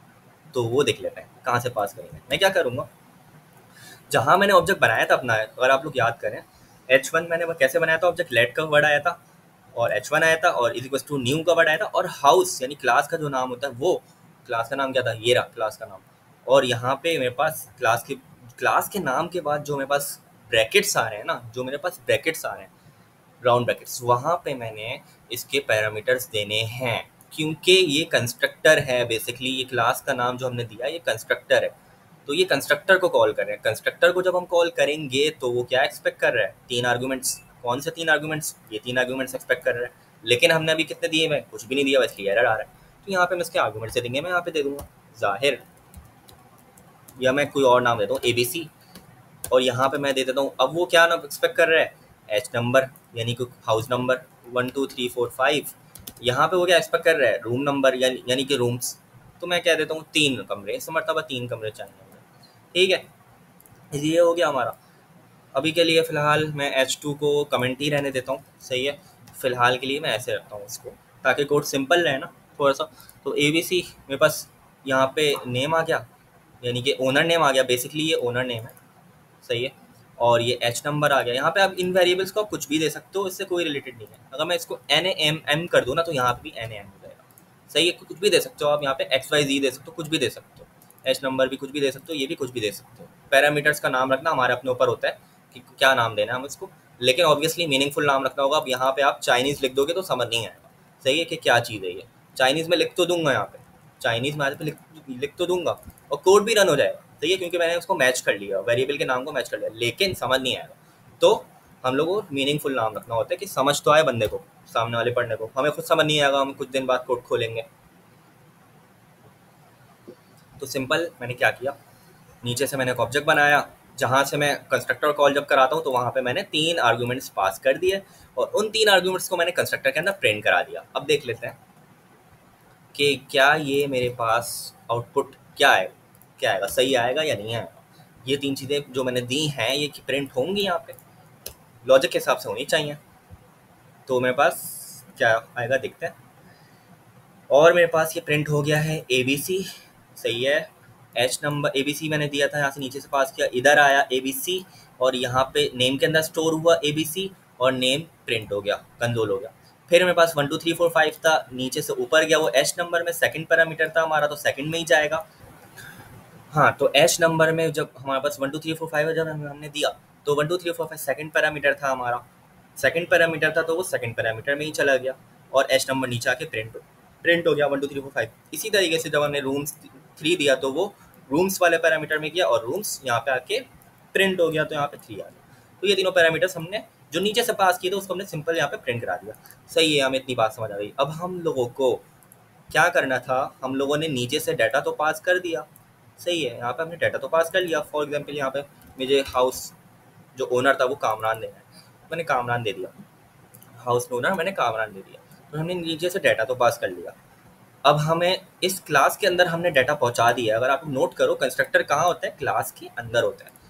इस क्लास के अंदर हम लोगों ने डाटा को पहुँचा दिया नीचे से, सही है। नीचे से हमने पास करके कंस्ट्रक्टर में उस क्लास के अंदर तक हमने डाटा पहुँचा दिया। अब हमें सिंपल एक तरीका ढूंढना है कि ये जो मेरे पास वेरिएबल्स हैं, इनको मैं ये डाटा दे दूं जो इन वेरिएबल्स के अंदर है। तो हम लोग क्या करते थे, अगर मैं ये बात कहूँ कि एक वेरिएबल से दूसरे वेरिएबल के अंदर डाटा ट्रांसफ़र करना है, तो हम लोग क्या करते हैं, तो हम लोग क्या करते थे, सिंपल उस वेरिएबल का नाम लिखते थे, ओनर नेम लिखा मैंने, और इज इक्वल्स, और ओनर नेम के बाद मैंने, अब जिस वेरिएबल के अंदर मेरे पास वैल्यू है, कौन सा वेरिएबल, ये रहा जो नीचे से डाटा पास किया, वो इसके अंदर है ना, जो नीचे से मैंने डाटा पास किया कामरान, वो यहाँ के स्टोर होगा ना। तो यहाँ पे आके मैंने नेम लिख दिया, यानी कि जो भी नेम के अंदर होगा, नेम क्या है, नेम ये रहा, और नेम नीचे से कहाँ से पास हो रहा है, यहाँ से। तो कामरान इसके अंदर आया, अब यहाँ कामरान यहाँ पे स्टोर हो गया। वो जो भी नेम यहाँ पे होगा, वो ओनर नेम के वेरिएबल के अंदर आ जाएगा। ओनर नेम कहाँ हमने दिया था, ओनर नेम हमने एक प्रॉपर्टी थी जो कि क्लास के शुरू में हमने डिफाइन की थी, सही है। अब आप लोग बोलोगे ये एरर क्यों आ रहा है, तो यहाँ पे हमारे पास दिस का कीवर्ड आता है। दिस का कीवर्ड अब क्या करता है, अब आप लोग समझिएगा गौर से। तो कंस्ट्रक्टर हमने पढ़ लिया, और कंस्ट्रक्टर के पैरामीटर्स भी हमने पढ़ लिया। अब दिस का कीवर्ड यहाँ पे हमारे पास पिक्चर में आता है। तो दिस का कीवर्ड क्या करता है, तो अब यहाँ पे एरर दे रहा है। अब ये जो है ना वेरिएबल, जब भी हम लोग क्लास के अंदर कोई प्रॉपर्टी बनाते हैं ना, क्लास के अंदर कोई भी प्रॉपर्टी बनाते हैं, हाउस नंबर हो गया, रूम्स हो गया, ओनर नेम, तो उसको एक्सेस करने के लिए, क्लास के अंदर एक्सेस करने के लिए, क्लास के बाहर तो हम लोग एक्सेस इस तरीके से कर सकते हैं ना। क्लास के बाहर हम एक्सेस करने की बात करूँ तो h1 डॉट ओनर नेम इस तरीके से करेंगे। ऑब्जेक्ट बनाया, सही है, और जो भी पैरामीटर देने थे हमने दिए। अगर पैरामीटर देने होते हैं तो हमने दिए, नहीं देने थे तो हम नहीं दे रहे थे पहले, है ना। अगर नहीं दे रहे थे तो हम लोग इस तरीके से लिख रहे थे, और उस जो भी ऑब्जेक्ट का नाम था डॉट ओनर नेम कर दिया, यानी कि ऑब्जेक्ट का नाम डॉट और प्रॉपर्टी का नाम, यही था ना हमारा सिंटेक्स क्लास के बाद। लेकिन क्लास के अंदर हम लोग कैसे एक्सेस करेंगे, क्लास के अंदर हम लोग करेंगे कि प्रॉपर्टी का नाम आएगा, उससे पहले दिस डॉट आ जाएगा, ख़त्म बात। इतनी सी बात थी। दिस हम लोग इसलिए यूज़ करते हैं कि जो भी क्लास की प्रॉपर्टी है, क्लास की प्रॉपर्टी हमने क्या बनाई है, कौन कौन सी प्रॉपर्टीज़ हैं, owner name, house number, rooms. तो क्लास की जो भी प्रॉपर्टी है उसको एक्सेस करने के लिए, उसको इस्तेमाल करने के लिए हम लोग क्या करेंगे, दिस लिखेंगे, डॉट लिखेंगे और फिर प्रॉपर्टी का नाम लिख देंगे। ये जो काम होगा ना, ये कंस्ट्रक्टर के अंदर होगा या क्लास के अंदर होगा, सही है। तो ये काम हमारा कंस्ट्रक्टर के अंदर होगा। क्लास के अंदर भी अगर मैं करूँ उसको, तो क्लास के अंदर ये मुझे एरर देगा, मेरे ख्याल से ये मुझे एरर देगा, क्योंकि क्लास के अंदर हम लोग कुछ काम नहीं कर रहे होते, ये एरर देगा, सही है। ये एरर देगा, यहाँ पे नहीं चला सकते, इसको कंस्ट्रक्टर के अंदर ही देना होगा। तो क्लास के अंदर और कंस्ट्रक्टर के अंदर हम लोग इसको दिस का वर्ड लगाएंगे और प्रॉपर्टी को हम लोग यूज़ करेंगे। अब मैं यहाँ पे क्या कर रहा हूँ, अब बेसिकली हो ये रहा है, नीचे जब मैंने यहाँ पे ऑब्जेक्ट बनाया ना, तो मैंने कंस्ट्रक्टर कॉल किया। कंस्ट्रक्टर जब कॉल किया तो कंपाइलर बोलेगा कि यहाँ पे 3 आर्गूमेंट मुझे चाहिए, भाई 3 आर्गूमेंट दोगे तभी मैं काम करूँगा, इसके अलावा मैं नहीं करूँगा। तो मैंने यहाँ पे इसको 3 दे दिया। अगर मैं 2 देता ना यहाँ पे, तो वो मुझे एरर देता, एरर आ गया क्योंकि मैंने 2 दे दिया। तो मुझे 3 आर्गूमेंट चाहिए थे, मैंने 3 ही दिया और उसी टाइप के दिए। अगर मैं यहाँ पे टाइप चेंज कर दूँ ना, मैं यहाँ पे कोई नंबर दे दूँ, तब भी वो मुझे एरर देगा। भाई क्या चाह रहे हो तुम, यहाँ पे तुमने स्ट्रिंग डिफाइन की हुई है और तुम यहाँ पे नंबर दे रहे हो, ये क्या बदतमीजी है ना। तो ये तो इस तरीके से नहीं चलेगा। तो इस तरीके से हम लोग यहाँ पे स्ट्रिंग ही देंगे। तो यहाँ पे ये 3 चीज़ें हम लोग को उन्हीं सीक्वेंस में देनी होंगी और उन्हीं डाटा टाइप्स में देनी होंगी। अगर मैं आगे पीछे भी कर दूँ तो भी नहीं चलेगा कि यहाँ पे मैंने यहाँ पे इसको स्ट्रिंग कर दिया और आगे पीछे कर दिया ना। तो उसी तरीके से जिस सीक्वेंस में, उसी सीक्वेंस में ही रखना होगा, पहले स्ट्रिंग फिर नंबर फिर नंबर, ठीक है। तो हमने यहाँ पे क्या किया था, यहाँ पे हमने यहाँ पे आर्गूमेंट पास किया। जब आर्गूमेंट पास किए तो कामरान जो था मेरा, कामरान इधर आया, पहले आर्गूमेंट वाला पहले आर्गूमेंट में आएगा, यानी कि कामरान नेम के अंदर स्टोर हुआ। और कामरान जो था मेरा वो नेम में था, तो मैंने क्या किया, ऊपर वाली जो प्रॉपर्टी थी उसको दिस से एक्सेस कराया, दिस डॉट लगाया उसके साथ और इज इक्वल टू कर दिया नेम। यानी कि जो भी कामरान आया था नेम के अंदर, अब वो जो नेम है हमारा जिसके अंदर कामरान है, उसको हम कॉपी कर रहे हैं प्रॉपर्टी में। कौन सी प्रॉपर्टी में, जो हमने ऊपर प्रॉपर्टी डिफाइन की थी। तो आप लोग बोलोगे यहाँ पे तो जाहिर डिफाइन हुआ हुआ है और यहाँ पे हम लोग कामरान उसको डिफाइन कर रहे हैं, ये क्या चक्कर है, ये तो कॉन्फ्लिक्ट होगा, फड्डा हो जाएगा दोनों का। हाँ तो बिल्कुल फड्डा होगा, लेकिन फड्डे में जीतेगा कौन, कामरान जीतेगा, क्योंकि हम लोगों ने पहले इसको जाहिर डिफाइन किया था। अब वो अपडेट हो जाएगा, वो मॉडिफाई हो जाएगा, उसको हम लोग ओवरराइड कर देंगे, अपडेट कर देंगे, मॉडिफाई कर देंगे और उसको मॉडिफाई करके कामरान कर रहे हैं, यहाँ पे कामरान हो जाएगा। यहाँ पे ये प्रॉपर्टी के अंदर क्या स्टोर होगा, कामरान स्टोर हो जाएगा। सही है, समझ आ गई बात। तो इतनी बात हो गई। अच्छा, इसके लिए इसको इस कंसोल डॉट लॉग को मैं अभी के लिए हटा देता हूँ, सही है, इतना काम हमने कर लिया। तो अगर मैं अब बात करूँ, यहाँ पे H1 लिखूँ और डॉट ओनर नेम दूँ, ओनर नेम, तो क्या आना चाहिए, कामरान आना चाहिए हमारी लॉजिक के हिसाब से। इन दोनों का फड्डा हुआ था जाहिर और कामरान में कि किसका घर है, लेकिन कामरान जीत गया क्योंकि हमने कामरान को असाइन कर दिया नीचे। शुरू में हमने जाहिर को किया था लेकिन वो जीत गया। तो यहाँ पे कामरान असाइन हो गया। तो तो हम लोग यहाँ पे इसको कंसोल डॉट लॉग करा के देख लेते हैं जल्दी से। Console dot log H1 dot owner name, तो यहाँ पे कामरान आना चाहिए। क्यों आना चाहिए, क्योंकि हमने यहाँ पे इसको कामरान पास कर दिया, यहाँ पे जाके वो यहाँ पे पास होगा, यहाँ पे पास होगा, इधर आएगा और इधर से हम लोग इसको दिस डॉट ओनर नेम देके ओनर नेम को हमने चेंज कर दिया और नेम कर दिया, ठीक है। तो ये इस तरीके से होगा कामरान। मैंने यहाँ पे इसको प्रिंट कराया, ये प्रिंट कराया H1 dot owner name, Kamran आ गया, सही है। अच्छा, यहाँ पे हम लोग एक और चीज़ कर सकते हैं, इसको अगर हम लोग देखना चाहें कंसोल डॉट लॉग यहाँ पे भी कर सकते हैं। यहाँ पे अगर मैं दिस डॉट ओनर नेम की बात करूँ, यहाँ पे ओनर नेम क्या था और नीचे क्या हो गया, तो वो पता चल जाएगा। इस स्टेटमेंट से पहले मेरा ओनर नेम क्या था, तो इस स्टेटमेंट से पहले, ये चीज़ रन करने से पहले मेरा ओनर नेम क्या था, मेरा ओनर नेम जाहिर ही था, सही है, यही था। तो इसको भी देख लेते हैं जल्दी से। तो जाहिर पहले आया फिर कामरान हो गया, ठीक है। तो ये तो हमारा, हम लोग इसको डाटा से इसको इस तरीके से पास कर सकते हैं। इसी तरीके से मैं बाकी प्रॉपर्टीज़ को भी कर सकता हूँ। बाकी प्रॉपर्टीज़ का मतलब ये कि मैं हाउस नंबर यहाँ से कॉपी करता हूँ और यहाँ पे दिस डॉट हाउस नंबर दे देता हूँ, और यहाँ पे मैं रूम्स कॉपी करता हूँ और रूम्स को मैं यहाँ पे दिस डॉट रूम्स दे देता हूँ। हाउस नंबर के लिए मैं H नंबर ले लूँगा और यहाँ पे कॉपी करके यहाँ पे दे दूँगा H नंबर। रूम्स के लिए मैं रूम्स ले लूँगा, तो यहाँ पे रूम्स आ जाएगा। अब ये जो रूम्स है, आप लोग बोलोगे कि ये वेरिएबल तो सेम होगा, सेम वेरिएबल तो दे नहीं सकते। तो दिस का मतलब, दिस वर्ड वो यहाँ पे ही काम आता है कि अगर 2 वेरिएबल सेम है तो ये वाला जो दिस है ना, ये वाला जो रूम्स है, वो जो है ना इसकी प्रॉपर्टी है। दिस हमेशा क्लास की प्रॉपर्टी को रेफर करेगा, क्लास की प्रॉपर्टी की तरफ इशारा करेगा क्लास की प्रॉपर्टी क्या है, रूम्स है। क्लास की प्रॉपर्टी ये वाला रूम्स नहीं है, ये तो पैरामीटर है, देखो पैरामीटर लिखा हुआ है। तो क्लास की प्रॉपर्टी है ये वाला रूम्स। तो वो इस तरह हमेशा किस तरफ इशारा करेगा, दिस अगर हम लोग रूम्स के साथ लगा रहे हैं तो इसका मतलब ये है कि वो प्रॉपर्टी है क्लास की।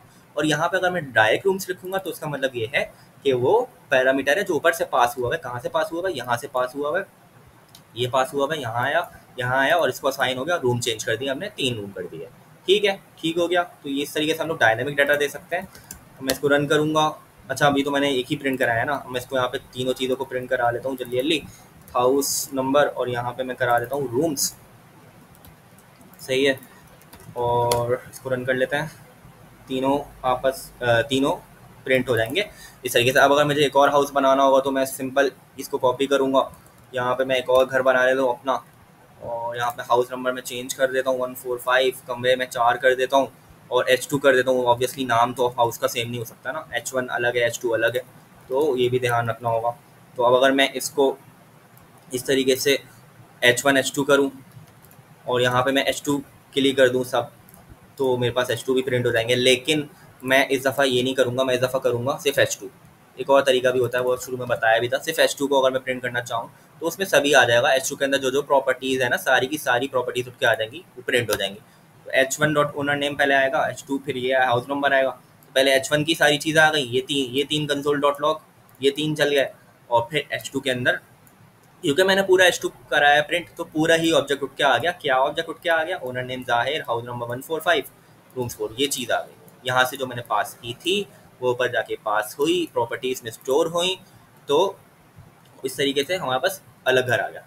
तो समझ आई बात। अब जो हमने क्लास के थ्रू और कंस्ट्रक्टर के थ्रू और इन वेरिएबल्स के थ्रू हमने सीख लिया कि किस तरीके से हम लोग डायनामिक डाटा दे सकते हैं। यहाँ से हम कंस्ट्रक्टर में अलग अलग डाटा देंगे तो अलग अलग पास होगा। यहाँ पे जब हमने दिया था ये वाली जब लाइन चली तो ये तीनों चीज़ें पास हुई थी कंस्ट्रक्टर में। फिर जब लाइन नंबर 43 चली तो फिर ये तीनों चीज़ें पास हुई थी कंस्ट्रक्टर के अंदर। और तो इसके लिए अलग ऑब्जेक्ट बनेगा, इसके लिए अलग ऑब्जेक्ट बनेगा H1 H2, और फिर हमको प्रिंट करा सकते हैं। समझ आएगा। ये हमारे पास टॉपिक कवर हो गया कंस्ट्रक्टर का, sorry this this this keyword का। और आगे चलते हैं, और हमारे पास आगे है रीड ओनली कीवर्ड। लेकिन उससे पहले मैं मेथड्स पे थोड़ा सा और बात करना चाहूँगा कि मेथड्स में ना, अगर फॉर एग्जांपल मैं चले हम एक काम करते हैं, मेथड्स को भी छोड़ देते हैं, आगे ही चलते हैं। अब मैं इस तरीके से यहाँ पे H2 जैसे मैंने बनाया ना, तो H2 से मैं मेथड को भी कॉल कर सकता हूँ, H1 से भी कर सकता हूँ और H2 से भी, H2 डॉट मेथड 1। इसी तरीके से H1 से भी मैं मेथड कॉल कर सकता हूँ, मेथड 1। लेकिन मेथड्स के आगे हम लोग राउंड ब्रैकेट तो लगाएंगे ही लगाएंगे, सही है। तो इस तरीके से 2 मेथड मैंने कॉल कर लिए। मेथड 2 कर लेता हूँ उसको मैं। तो हम लोग इस तरीके से मेथड कॉल कर लेंगे तो क्या प्रिंट हो जाएगा, ये वाला कंसोल प्रिंट हो जाएगा, ये वाला कंसोल प्रिंट हो जाएगा। तो मेथड कॉल करने का तरीका तो वही है कि ऑब्जेक्ट बनाया, उसको कॉल कर लिया हमने, सिंपल हमने ये कर दिया। इसी तरीके से अगर हमने मेथड के अंदर कुछ प्रिंट कराना है, जैसे कि दिस डॉट, मैं चाहता हूँ कि मेथड 1 के अंदर ओनर नेम प्रिंट हो जाए ना, मैं ये चाहता हूँ। तो मैं क्या करूँगा, सिंपल दिस डॉट लिखूँगा, दिस डॉट ओनर नेम। मैंने क्या कहा था कि क्लास के अंदर जब भी हम लोग इस प्रॉपर्टी को एक्सेस करेंगे तो कैसे करेंगे, दिस डॉट ओनर नेम के साथ करेंगे। तो हमने क्लास के अंदर मेथड भी तो आता है, तो मेथड के अंदर भी जब हम लोगों को कोई वेरिएबल प्रिंट कराना है, ये सॉरी फिर मैंने वेरिएबल बोल दिया, प्रॉपर्टी प्रिंट करानी है अगर क्लास के अंदर, तो हम लोग कैसे करेंगे, हम लोग इस तरीके से करेंगे कि मेथड के अंदर हम लोग direct this dot owner name console dot log के अंदर कर देंगे तो वो प्रिंट हो जाएगा, सिंपल। मेथड 1 अब मैंने कॉल कराया था मेथड 1, तो H2 डॉट मेथड 1 में क्या कॉल होगा, तो मेथड 1 में आते हैं। मेथड 1 में मैंने क्या दिया है, दिस डॉट ओनर नेम, यानी कि मेथड 1 जब कॉल होगा तो ओनर नेम प्रिंट होगा, मेथड 1 के अंदर ओनर नेम। तो जब मैंने H2 के साथ इसको मेथड 1 को कॉल कराया तो H2 का ओनर नेम प्रिंट होगा, H2 में जाहिर है, तो ये होगा। और H1 डॉट मेथड 2 में तो वही चीज़ है, इनसाइड मेथड 2 वो तो वही होगा। तो अभी इसको मैं हटा देता हूँ और सिर्फ ये रखता हूँ, H2 का ओनर नेम, यानी कि मेथड 1 के अंदर क्या था, H2 का ओनर नेम, यानी कि ओनर नेम दिया था ना, तो H2 का ओनर नेम प्रिंट हो जाएगा। मेरे पास H2 का ओनर नेम कौन है, जाहिर है, देख लेता है। तो H2 का ओनर नेम सबसे पहले प्रिंट हो जाएगा, H2 का ओनर नेम ये रहा, H2 का ओनर नेम, फिर ये तो नीचे का आउटपुट है, इसको तो छोड़ दें, तो H2 का ओनर नेम मेरे पास प्रिंट हो गया। तो एक ये चीज़ भी हमने सीख ली कि मेथड के अंदर भी हम लोग इस तरीके से वेरिएबल को कर सकते हैं। अब आप लोग चाहो तो इसको बैकटिक के अंदर कर दो, तो ये मसला वाली बात नहीं है, यहाँ पे तुम डॉलर का साइन ले लेंगे और इस तरीके से कर्ली ब्रैकेट्स आ जाएंगे, तो वो बैकटिक में ले लेंगे हम लोग। ओनर नेम आपको चाहो तो ओनर नेम इस तरीके से लिख दो, ओनर नेम कौन है, ये दिस डॉट ओनर नेम आ गया। तो इस तरीके से हम लोग कर सकते हैं, ठीक है। तो ये बात हमें समझ आ गई। अब आते हैं आगे और रीड ऑनली पे आ जाते हैं जल्दी से।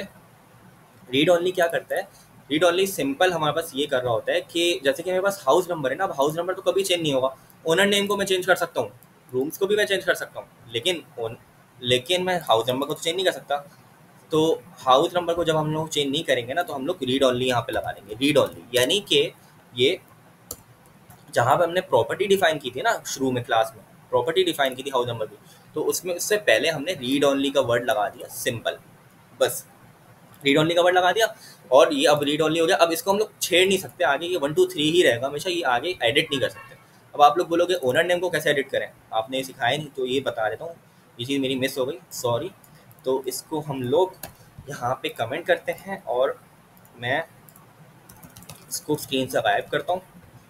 और यहाँ पे अगर मैं ये कहूँ कि मैंने अभी इसको भी मैं गायब कर देता हूँ, H2 को, मेरे पास सिर्फ एक ही हाउस है, मैंने 3 चीज़ें उसमें दी हैं, कामरान दे दी। अच्छा यहाँ से अब तो मैं हटा सकता हूँ ना, यहाँ से चीज़ें मैं हटा सकता हूँ। क्यों हटा सकता हूँ यहाँ से चीज़ें? इसलिए हटा सकता हूँ क्योंकि मैंने नीचे उसको डिफाइन कर दिया, कंस्ट्रक्टर से मैं पास कर रहा हूँ यहाँ पे डाटा, और वो डाटा जाके क्या कर रहा है, यहाँ से पास हो रहा है वो डाटा, और वो तीनों प्रॉपर्टीज़ वो तीनों वेरिएबल्स, ये तीनों प्रॉपर्टीज़ को सेट कर रही हैं, सही है। ये तीनों प्रॉपर्टीज सेट हो रही हैं हमारी, इसलिए हमें यहाँ पे अब देने की ज़रूरत नहीं है स्टैटिकली, सही है। तो ये चीज़ तो हमें समझ आ गई कि हमने यहाँ से डाटा हटा दिया, क्योंकि कंस्ट्रक्टर के अंदर वो चीज़ें इनिशलाइज हो रही थी, वो चीज़ें यहाँ पे वो प्रॉपर्टीज़ डिफाइन हो रही हैं, इनिशलाइज हो रही हैं, सही है। तुमने यहाँ से हटा दिया उसको, तो अब सही है, इतनी बात समझ आ गई। अगर मैं H1 डॉट ओनर नेम लिखूँ और यहाँ पे मैं कर दूँ जाहिर, वापस से मैं जाहिर कर दूँ H1 डॉट ओनर नेम को, अब क्या होगा, ओनर नेम चेंज हो जाएगा, क्योंकि मैंने क्या किया, ओनर नेम मेरा कामरान था, सही है, कामरान यहाँ पे गया था, कामरान मेरा ओनर नेम था। लेकिन अब मैंने H1 लिया और H1 डॉट ओनर नेम को एक्सेस कराया और उसको इज इक्वल टू कर दिया जाहिर के, सॉरी, उसको मैंने इज इक्वल टू कर दिया जाहिर के, तो वो अब अपडेट होके क्या बन गया, वो अपडेट होके जाहिर बन गया, सही है। इसको मैं एक दफ़ा पहले प्रिंट कराता हूँ और H1 डॉट ओनर नेम को, और एक बार मैं इसको चेंज करने के बाद प्रिंट कराता हूँ, दोनों में देखते हैं चेंज क्या है, फ़र्क क्या आएगा। तो अगर मैं इस तरीके से करूँ, स्क्रीन क्लियर करता हूँ, अब देखते हैं, एक दफ़ा मैंने पहले प्रिंट कराया, तो पहले जब प्रिंट होगा तो कामरान ही रहेगा, पहले प्रिंट कराया कामरान, लेकिन जब मैंने चेंज कर दिया H1 डॉट ओनर नेम जाहिर कर दिया, तो उसके बाद ये चेंज होके जाहिर हो गया। तो अब इसका क्या हो गया, ओनर नेम चेंज हो गया। लेकिन अगर मैं चाहता हूँ कोई प्रॉपर्टी चेंज नहीं हो, ओनर नेम तो चेंज हो सकता है लेकिन हाउस नंबर तो चेंज नहीं हो ना, घर का नंबर, तो मैंने क्या बताया था, मैंने रीड ओनली लगाया था प्रॉपर्टी से पहले, है ना, रीड, अच्छा इसको नंबर ही कर देता, नंबर तो है ना, ये डाटा टाइप तो डिफाइन कर सकते हैं ना, मतलब डाटा टाइप तो डिफाइन कर सकते हैं, तो डाटा टाइप मैंने डिफाइन कर दी और मैंने उस प्रॉपर्टी से पहले रीड ओनली लगा दिया। स्पेलिंग यही रहेगी, स्पेलिंग में कोई मिस्टेक नहीं होनी चाहिए। अब अगर मैं यहाँ पे अगर मैं हाउस नंबर चेंज करने की कोशिश करता हूँ, तो क्या ये चेंज करने देगा? नहीं देगा। क्यों? Can not assign house number because it is a read only property, इसको सिर्फ रीड कर सकते हैं, एडिट नहीं कर सकते आप। तो ये तरीका होता है कि किसी प्रॉपर्टी को अगर हम लोग चेंज नहीं कराना चाहते तो उसको रीड ऑनली हम लगा देते हैं। कहाँ पे लगाते हैं? जहाँ पे हमारे पास वो डिफाइन हो रही होती है रीड ऑनली, सही है। अब आप लोग बोलोगे कि यहाँ से चेंज कर दो, तो हाँ यहाँ से तो हम लोग चेंज कर सकते हैं, यहाँ से तो हम लोग उसको अभी असाइन कर रहे हैं ना, यहाँ तो हम असाइन कर रहे हैं, तो वही वाली बात हो गई कि जब आप घर बना रहे हो तो घर बनाते हुए उसको कुछ ना कुछ तो हाउस नंबर दोगे ना। यहाँ पे घर बन रहा है, यहाँ पे घर बन रहा है, तो यहाँ पे कुछ ना कुछ तो उसको हाउस नंबर दोगे ना। तो यहाँ पे तो हम लोग सेट कर रहे हैं, चेंज नहीं कर रहे हैं, यहाँ पे हम वैल्यू सेट कर रहे हैं, हाउस नंबर की वैल्यू सेट हो रही है यहाँ पे, ठीक है। लेकिन आगे जाके हम इसको चेंज नहीं कर सकते, वो हमेशा के लिए 1 2 3 4 5 ही रहेगा, सही है। इतनी बात समझ आ गई? आगे चलते हैं, ये टॉपिक भी हमारा क्लियर हो गया। अब आते हैं इनहेरिटेंस पे। ये थोड़ा सा बड़ा टॉपिक है लेकिन मैं कोशिश करूँगा, वीडियो लंबी हो गई तो मैं जल्दी से रैप अप करने की कोशिश करूँगा इसको। तो शुरू करते हैं इनहेरिटेंस अपने लास्ट टॉपिक पे, लास्ट ऐसे लास्ट के सुपर का जो टॉपिक है और इनहेरिटेंस का वो एक ही के अंदर आ जाता है। तो सुपर का तो छोटा सा टॉपिक है, हम लोग इनहेरिटेंस ही देखेंगे और उसमें सुपर भी देख लेंगे। तो ये दोनों लास्ट टॉपिक्स हैं हमारे, ठीक है। ऊप का जो हमारे पास कॉन्सेप्ट है उसके अंदर ना ऑब्जेक्ट ओरिएंटेड प्रोग्रामिंग के अंदर 4 चीज़ें होती हैं। अगर आप लोग ऊप के पिलर्स लिखो, ऊप का पहला पिलर तो इनहेरिटेंस, सही है, तो वो पढ़ेंगे आज। अगर मैं यहाँ पे आऊँ और ऑब्जेक्ट ओरिएंटेड प्रोग्रामिंग पिलर्स लिख दूँ, पिलर्स, तो मेरे पास 4 आएंगे। कौन कौन से आएंगे? Encapsulation, abstraction, inheritance, polymorphism. यहाँ पे आके देख लेते हैं, इनहेरिटेंस, इनकैप्सुलेशन, एब्स्ट्रैक्शन, पॉलीमॉर्फिज्म। तो पहला हम लोग पढ़ रहे हैं इनहेरिटेंस। इस वीडियो के और भी पार्ट्स आगे आएंगे, वरना वीडियो बहुत लंबी हो जाएगी। अभी भी 1 घंटे की वीडियो बन चुकी है, तो मैं आगे की वीडियो में इसको कवर करूँगा बाकी तीनों को, तो उसके लिए आप सब्सक्राइब कर लें। बाकी ये कि अभी इनहेरिटेंस पे आ जाते हैं जल्दी से। इनहेरिटेंस क्या होती है? तो इनहेरिटेंस को अगर हम लोग मतलब समझें, तो इनहेरिटेंस का मतलब ये होता है सिंपल कि अगर हम मैं बात करूँ आम जुबान में, तो इनहेरिट करना कुछ, यानी कि अगर हम लोग बात करें कि जैसे कि एक बाप है, एक बेटा है, तो हम लोग ये कहते हैं कि बेटे ने बाप की प्रॉपर्टीज़ को इनहेरिट किया, यानी कि आँखें जैसे बाप की आँखें ग्रीन है या ब्लू है, तो बेटे की भी आँखें ग्रीन या ब्लू हैं। या उसके बाल सिल्की हैं, तो बेटे के भी बाल सिल्की हैं, सही है। तो फादर की प्रॉपर्टीज़ को इनहेरिट कर रहा है। तो इनहेरिटेंस एक तरीके से हम लोग इस तरीके से कह सकते हैं कि प्रॉपर्टीज़ इनहेरिट हो रही हैं, पेरेंट से चाइल्ड में इनहेरिटेंस हो रही है, यानी कि पेरेंट से चाइल्ड कुछ प्रॉपर्टीज़ इनहेरिट कर रहा है। समझ आई बात? तो ये है बस इनहेरिटेंस का कॉन्सेप्ट। देख लेते हैं इसको इम्प्लीमेंट करके। मैं क्या करूँगा, मैं ये करूँगा कि अभी तक जितना भी हमने कोड किया है उस सबको ना मैं अभी ये करता हूँ कि कमेंट कर देता हूँ, ठीक है। और इसको तो बंद करता हूँ पहले, जस्ट गिविंग अ मिनट।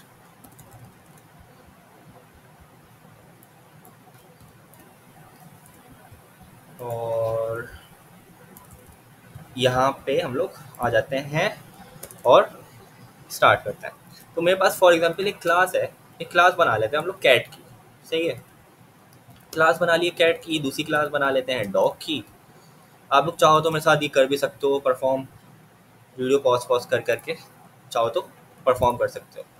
और मेरे पास एक कैट के अंदर मैंने अभी आप लोगों को बताया कि कोई भी क्लास होती है उसके अंदर प्रॉपर्टीज़ होती हैं और उसका मेथड होता है ना।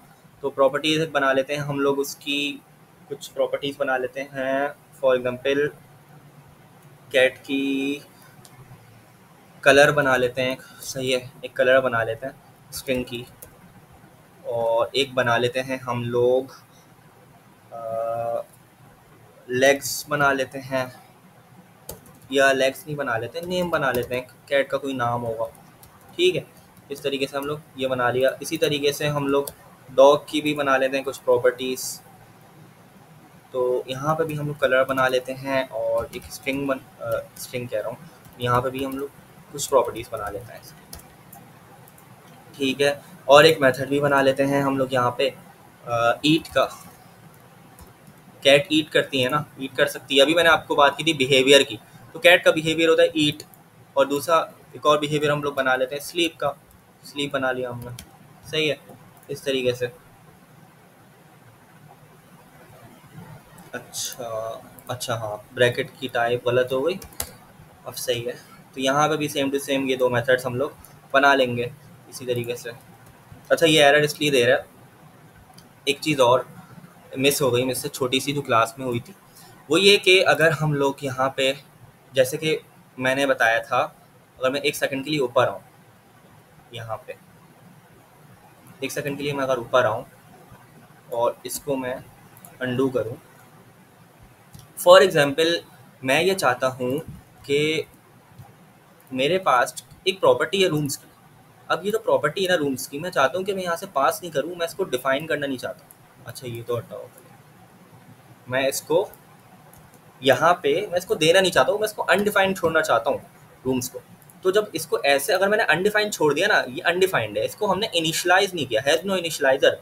हमने इसको डिफाइन तो कर दिया लेकिन हमने इसको इनिशलाइज नहीं किया, इसको हमने कोई वैल्यू नहीं दी। अब वैल्यू तो मैं चाहूँ तो यहाँ से दे दूँ, लेकिन हम लोग डायनेमिक वैल्यू के लिए नीचे कंस्ट्रक्टर यूज़ कर रहे थे, दिस डॉट रूम्स करके, और फिर यहाँ पे इसके इक्वल कर रहे थे, है ना। लेकिन हम मैं चाहता हूँ उसको अनडिफाइंड छोड़ दूँ, तो उसके लिए हम लोग यहाँ पे सर ने बताया था कि हम यहाँ पे एक एक्सक्लेमेशन मार्क लगा देते हैं। कहाँ पे? इससे पहले, इस साइन से पहले, कॉलन से पहले हम लोग ये लगा देंगे, तो उसको पता चल जाएगा।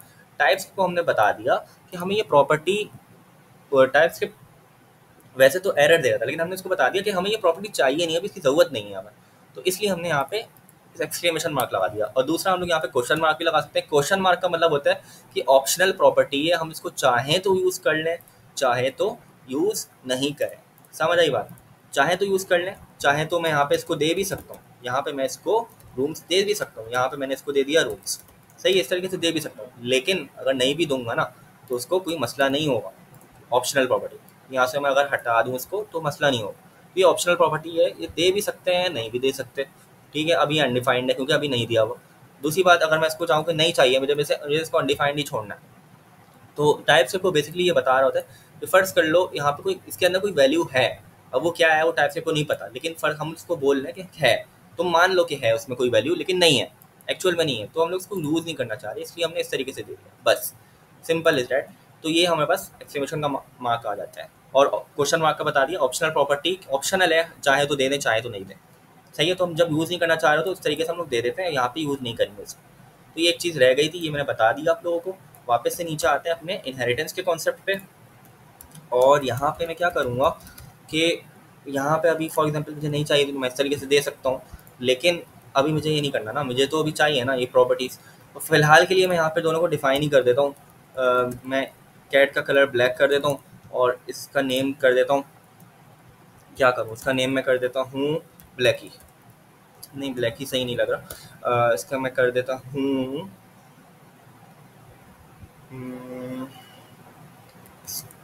स्पाइकी, सही है।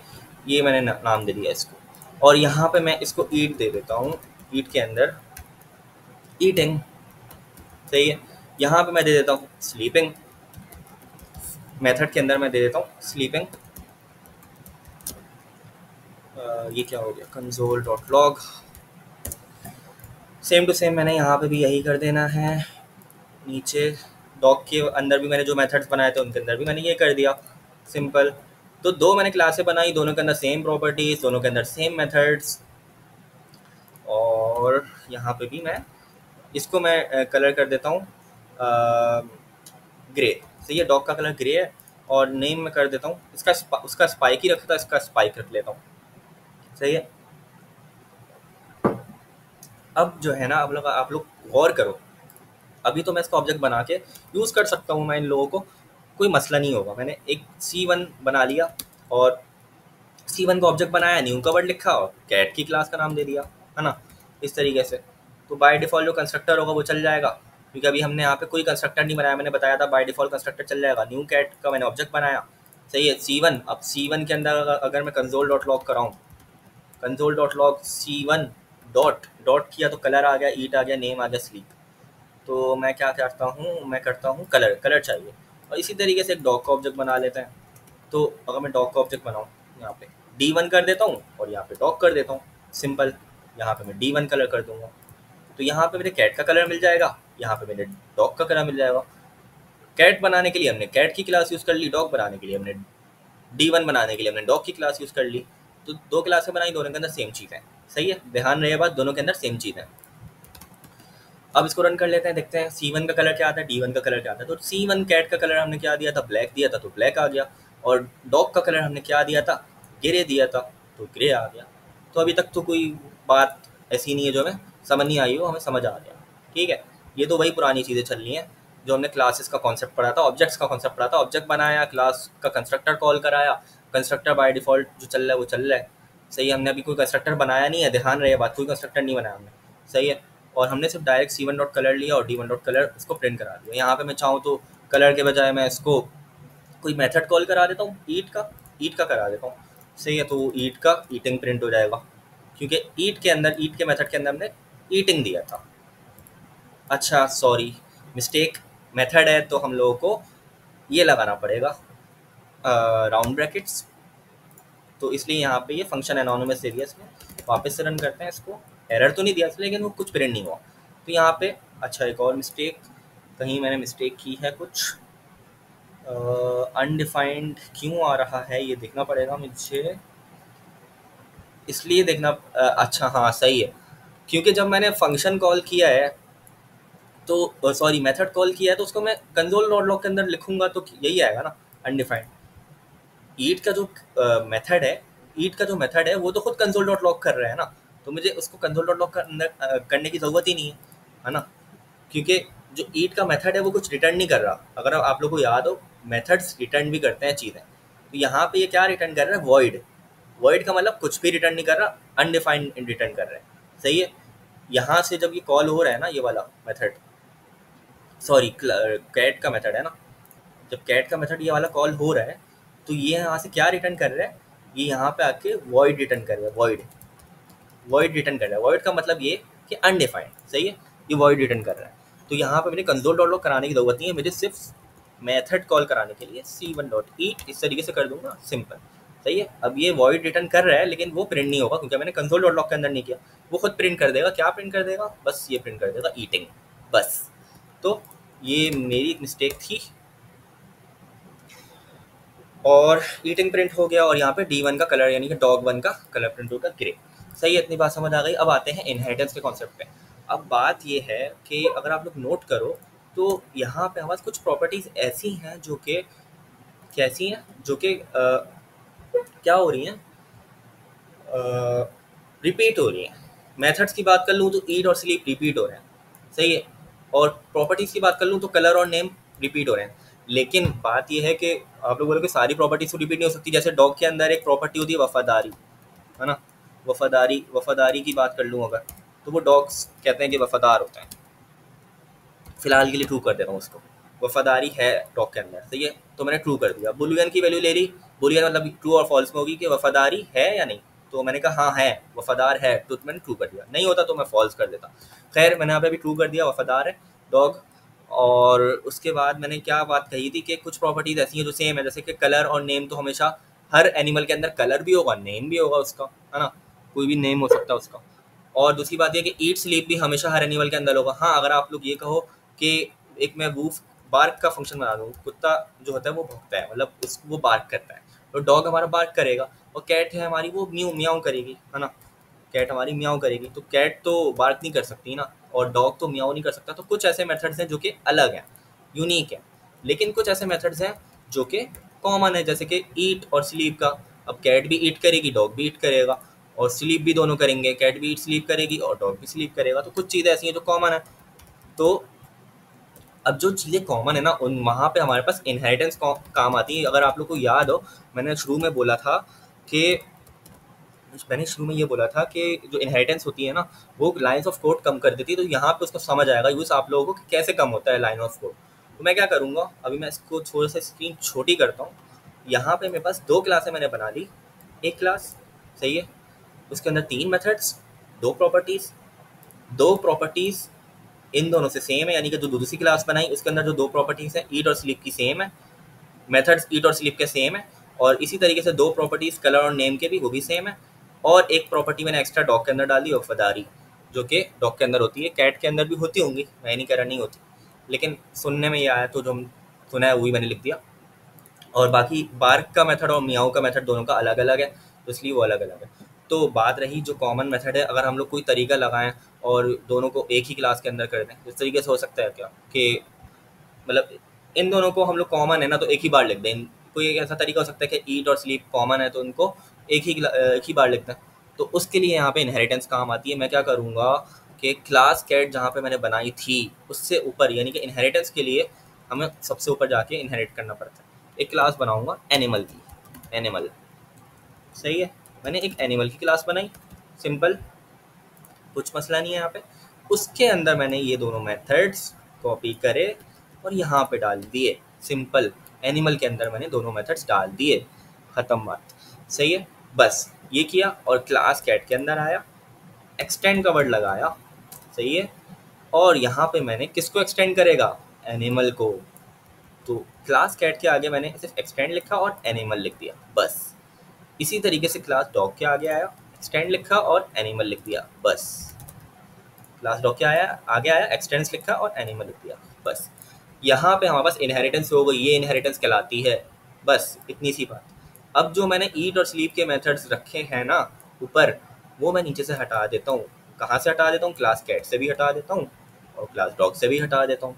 क्यों, क्योंकि मैंने एक्सटेंड कर दिया क्लास कैट को एनिमल से, यानी कि जो एनिमल के अंदर मेथड्स है, ध्यान से सुनना, ध्यान से सुनिएगा, जो मेथड्स एनिमल के अंदर हैं वो अब कैट के अंदर भी आ जाएंगे खुद ब खुद। क्यों? क्योंकि मैंने एक्सटेंड एनिमल कर दिया, यानी कि जो कैट के अंदर मेथड्स हैं वो उठ के कहाँ आ जाएं, वो इधर उठ के आ जाएंगे। दिख नहीं रहा मैं, लेकिन वो उठ के आ गए हैं इधर। सही है। इसी तरीके से डॉग के अंदर जो भी मैंने मेथड्स लगाए थे वो मैंने हटा दिए अब, और वो मैंने एक्सटेंड एनिमल जब किया तो वो इधर उठ के आ गए। कौन से मेथड्स? ईट और स्लीप के। मैंने एक ही दफ़ा डिफाइन की तो लाइन ऑफ कोड कम हो गया हमारा। जो दो मरतबा लिखना पड़ा था वो अब एक मरतबा लिख लिया। तो इस तरीके से हम लोग इनहेरिटेंस कर रहे होते हैं। अब इनको यूज़ कैसे करते हैं वो देख लेते हैं। इनको यूज़ करने का तरीका सिंपल है।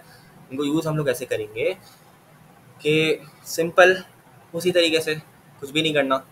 एक ऑब्जेक्ट बनाया C1 का, न्यू कैट लिखा, C1 डॉट ईट प्रिंट हो जाएगा।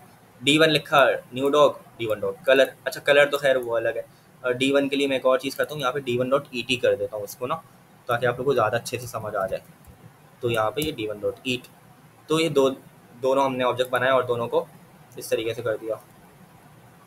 चाहो तो ऐसे कर लो, चाहो तो यहीं पे कॉल करा देते C1 का, वो मर्ज़ी आपकी। सही है। तो मैं इसको रन कर लेता हूँ एक बार, और मेरे पास ईट, अच्छा दोनों ईट हो गए। मैं स्लीपिंग कर देता हूँ, एक को स्लीप कर देता हूँ। एक को स्लीप मैंने कर दिया, तो अब एक मरतबा ईट प्रिंट हो जाएगा, एक मरतबा स्लीपिंग प्रिंट हो जाएगा। Eating, sleeping. सही है, क्योंकि कैट हमारी खा रही थी और डॉग हमारा स्लीप कर रहा था, दोनों प्रिंट हो गए। तो लाइन्स ऑफ कोड कम हो गया। अब जो मेथड हमारे पास इन दोनों के अंदर हमने एक ही मरतबा लिख लिया, उन दोनों से हमने हटा दिया और एक्सटेंड करा दिया एनिमल को। बस इतना सा काम है। ये हमारी पेरेंट क्लास कहलाती है। सही है, ये बात ध्यान रही, पेरेंट क्लास, ये हमारी चाइल्ड क्लास। सही है। सेम टू सेम हमारे पास जो कैट की क्लास थी वो चाइल्ड क्लास, और जो डॉग की क्लास होगी वो भी चाइल्ड क्लास हो जाएगी, क्योंकि ये इन दोनों का, समझ लें ये फादर है और ये दोनों चाइल्ड है। सही है, ये दोनों बच्चे हैं इसके, फादर और ये चिल्ड्रेन। फादर कौन? एनिमल, कैट और डॉग चिल्ड्रेन। तो कैट और डॉग चिल्ड्रेन क्लास हो गई और ये पेरेंट क्लास हो गई। तो एक्सटेंड के वर्ड से हमने इनहेरिटेंस करा ली। एक्सटेंड के बाद हमारे पास जिस क्लास से इनहेरिटेंस हो रही है, जो पेरेंट क्लास है, उसका नाम आता है। अच्छा आप लोग बोलोगे कि चलो हमने मेथड तो करा लिया, प्रॉपर्टीज़ भी करा सकते हैं। बिल्कुल, प्रॉपर्टीज़ भी हम लोग करा सकते हैं। मैंने क्या किया, कलर और नेम यहाँ पे भी है, कलर और नेम यहाँ पे भी है। ऑब्वियसली कैट और डॉग के दोनों कलर भी हो सकते हैं, नेम भी हो सकते हैं। हाँ, वफादारी की बात करूँ तो वो डॉग के अंदर होती है, कैट के अंदर मैंने नहीं लिया उसको। तो मैं क्या करूँगा, कैट और कलर और नेम को यहाँ से कट करूँगा या कॉपी करूँगा और यहाँ पे पेस्ट कर दूँगा। सही है, बात समझ आ गई। यहाँ से भी हटा दूँगा, कैट से भी। लेकिन आप लोग बोलोगे कि वो फिर यहाँ पे जो हमने डिफ़ाइन किया है वो तो अभी स्टैटिक हो गया। अब या तो मैं यहाँ पे तो मैंने जो डिफ़ाइन किया है वो तो स्पाइक यानी डॉग का नाम दिया हुआ है और डॉग का कलर दिया हुआ है, कैट का कैसे दें? तो उसको आगे देखते हैं अभी थोड़ी देर बाद।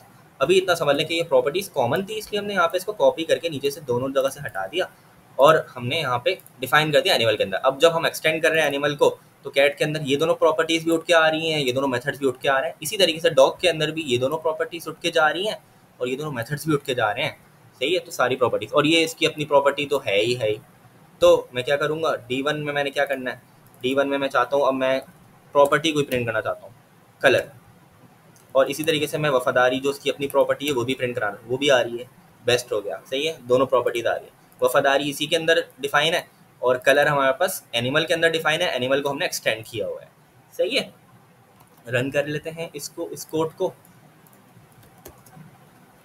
और मेरे पास ईट का ईटिंग आ जाएगा। D1 डॉट कलर, अच्छा मैंने प्रिंट कंसोल डॉट लॉग तो कराया नहीं। इसमें मैं बहुत गड़बड़ करता हूँ कि जब भी वेरिएबल होता है ना, कोई वेरिएबल को एक्सेस करें तो उसको आपको कंसोल डॉट लॉग के अंदर देना पड़ता है। और जब भी मेथड होता है ना, मेथड को आपको ऐसे ही दे देता है। मेथड के अंदर शर्त यह है कि मेथड के अंदर कुछ रिटर्न नहीं हो रहा हो, कंसोल हो रहा हो। तो मेथड के अंदर कुछ कंसोल हो रहा था तो उसको कंसोल डॉट लॉग यहाँ पे देने की ज़रूरत नहीं है। आप यहाँ पे डायरेक्ट इस तरीके से कॉल करा दोगे। ठीक है, तो वापस से एक दफ़ा रन कर लेते हैं और अब मेरे पास D1 डॉट कलर यानी कि ग्रे आ जाएगा और यहाँ पे ट्रू आ गया। वफादारी ट्रू है, वफादार है। सही है, और ईटिंग से आ गया। सही है, तो ये हमारे पास हो गया इनहेरिटेंस का कॉन्सेप्ट। अब बात आई कि हमें अगर डायनामिक डाटा देना है तो कैसे देंगे, यहाँ से डाटा पास करना है। तो अगर मैं चाहूँ तो C1 का डाटा अलग हो, D1 का अलग हो, उस तरीके से करना है तो वो कैसे करेंगे। तो यहाँ पे बात आती है सुपर की। अब बात आती है सुपर की। तो अच्छा अब हम लोग कंस्ट्रक्टर की बात कर लेते हैं। कंस्ट्रक्टर मुझे पता है थोड़ा सा मुश्किल हो गया आप लोग के लिए, लेकिन थोड़ा सा ध्यान देके कॉन्सेप्ट अगर समझ नहीं आया तो पीछे वीडियो को कर लीजिएगा और पीछे से कंस्ट्रक्टर समझ लीजिएगा, फिर इस पर आइएगा वापस। अब बात करते हैं ये डायनामिक डाटा कैसे पास करेंगे। मैं चाहता हूँ कि कलर जो और नेम हो वो हम लोग डायनामिकली पास करें। तो उसके लिए ये करते हैं कि हम लोग क्या करेंगे, कैट के अंदर आएंगे और एक कंस्ट्रक्टर बनाएंगे। कैट की क्लास के अंदर आए और एक कंस्ट्रक्टर बना लिया। कंस्ट्रक्टर कंस्ट्रक्टर कैसे बनता था, कंस्ट्रक्टर की स्पेलिंग सेम होनी चाहिए, राउंड ब्रैकेट्स और कंस्ट्रक्टर की बॉडी, सही है। और यहाँ पे हमें क्या देना होगा, यहाँ पे हम लोगों को मैं ये करता हूँ कि डायनेमिक वही जो काम हमने किया है वो दे देता हूँ। यहाँ से मैं कैट का नाम दे देता हूँ स्पाइकी और कैट का कलर दे देता हूँ ब्लैक। यही दिया था ना मैंने, हाँ सही है। अब कंस्ट्रक्टर के अंदर वही पैरामीटर्स ले लेते हैं। क्या पैरामीटर लेंगे हम लोग, पहले हम लोग ले लेते हैं नेम, स्ट्रिंग टाइप होगी। दूसरा पैरामीटर हम ले लेते हैं कलर और यहाँ पे भी स्ट्रिंग टाइप होगी, सही है। इतनी बात समझ आ गई। और अब हम लोग क्या करेंगे कि अब आप लोग बोलोगे कि ये प्रॉपर्टीज तो एनिमल के अंदर डिफाइन है, दिस डॉट नेम यहाँ से हम कर नहीं सकते, दिस डॉट नेम मतलब और दिस डॉट कलर, तो हम क्या करें।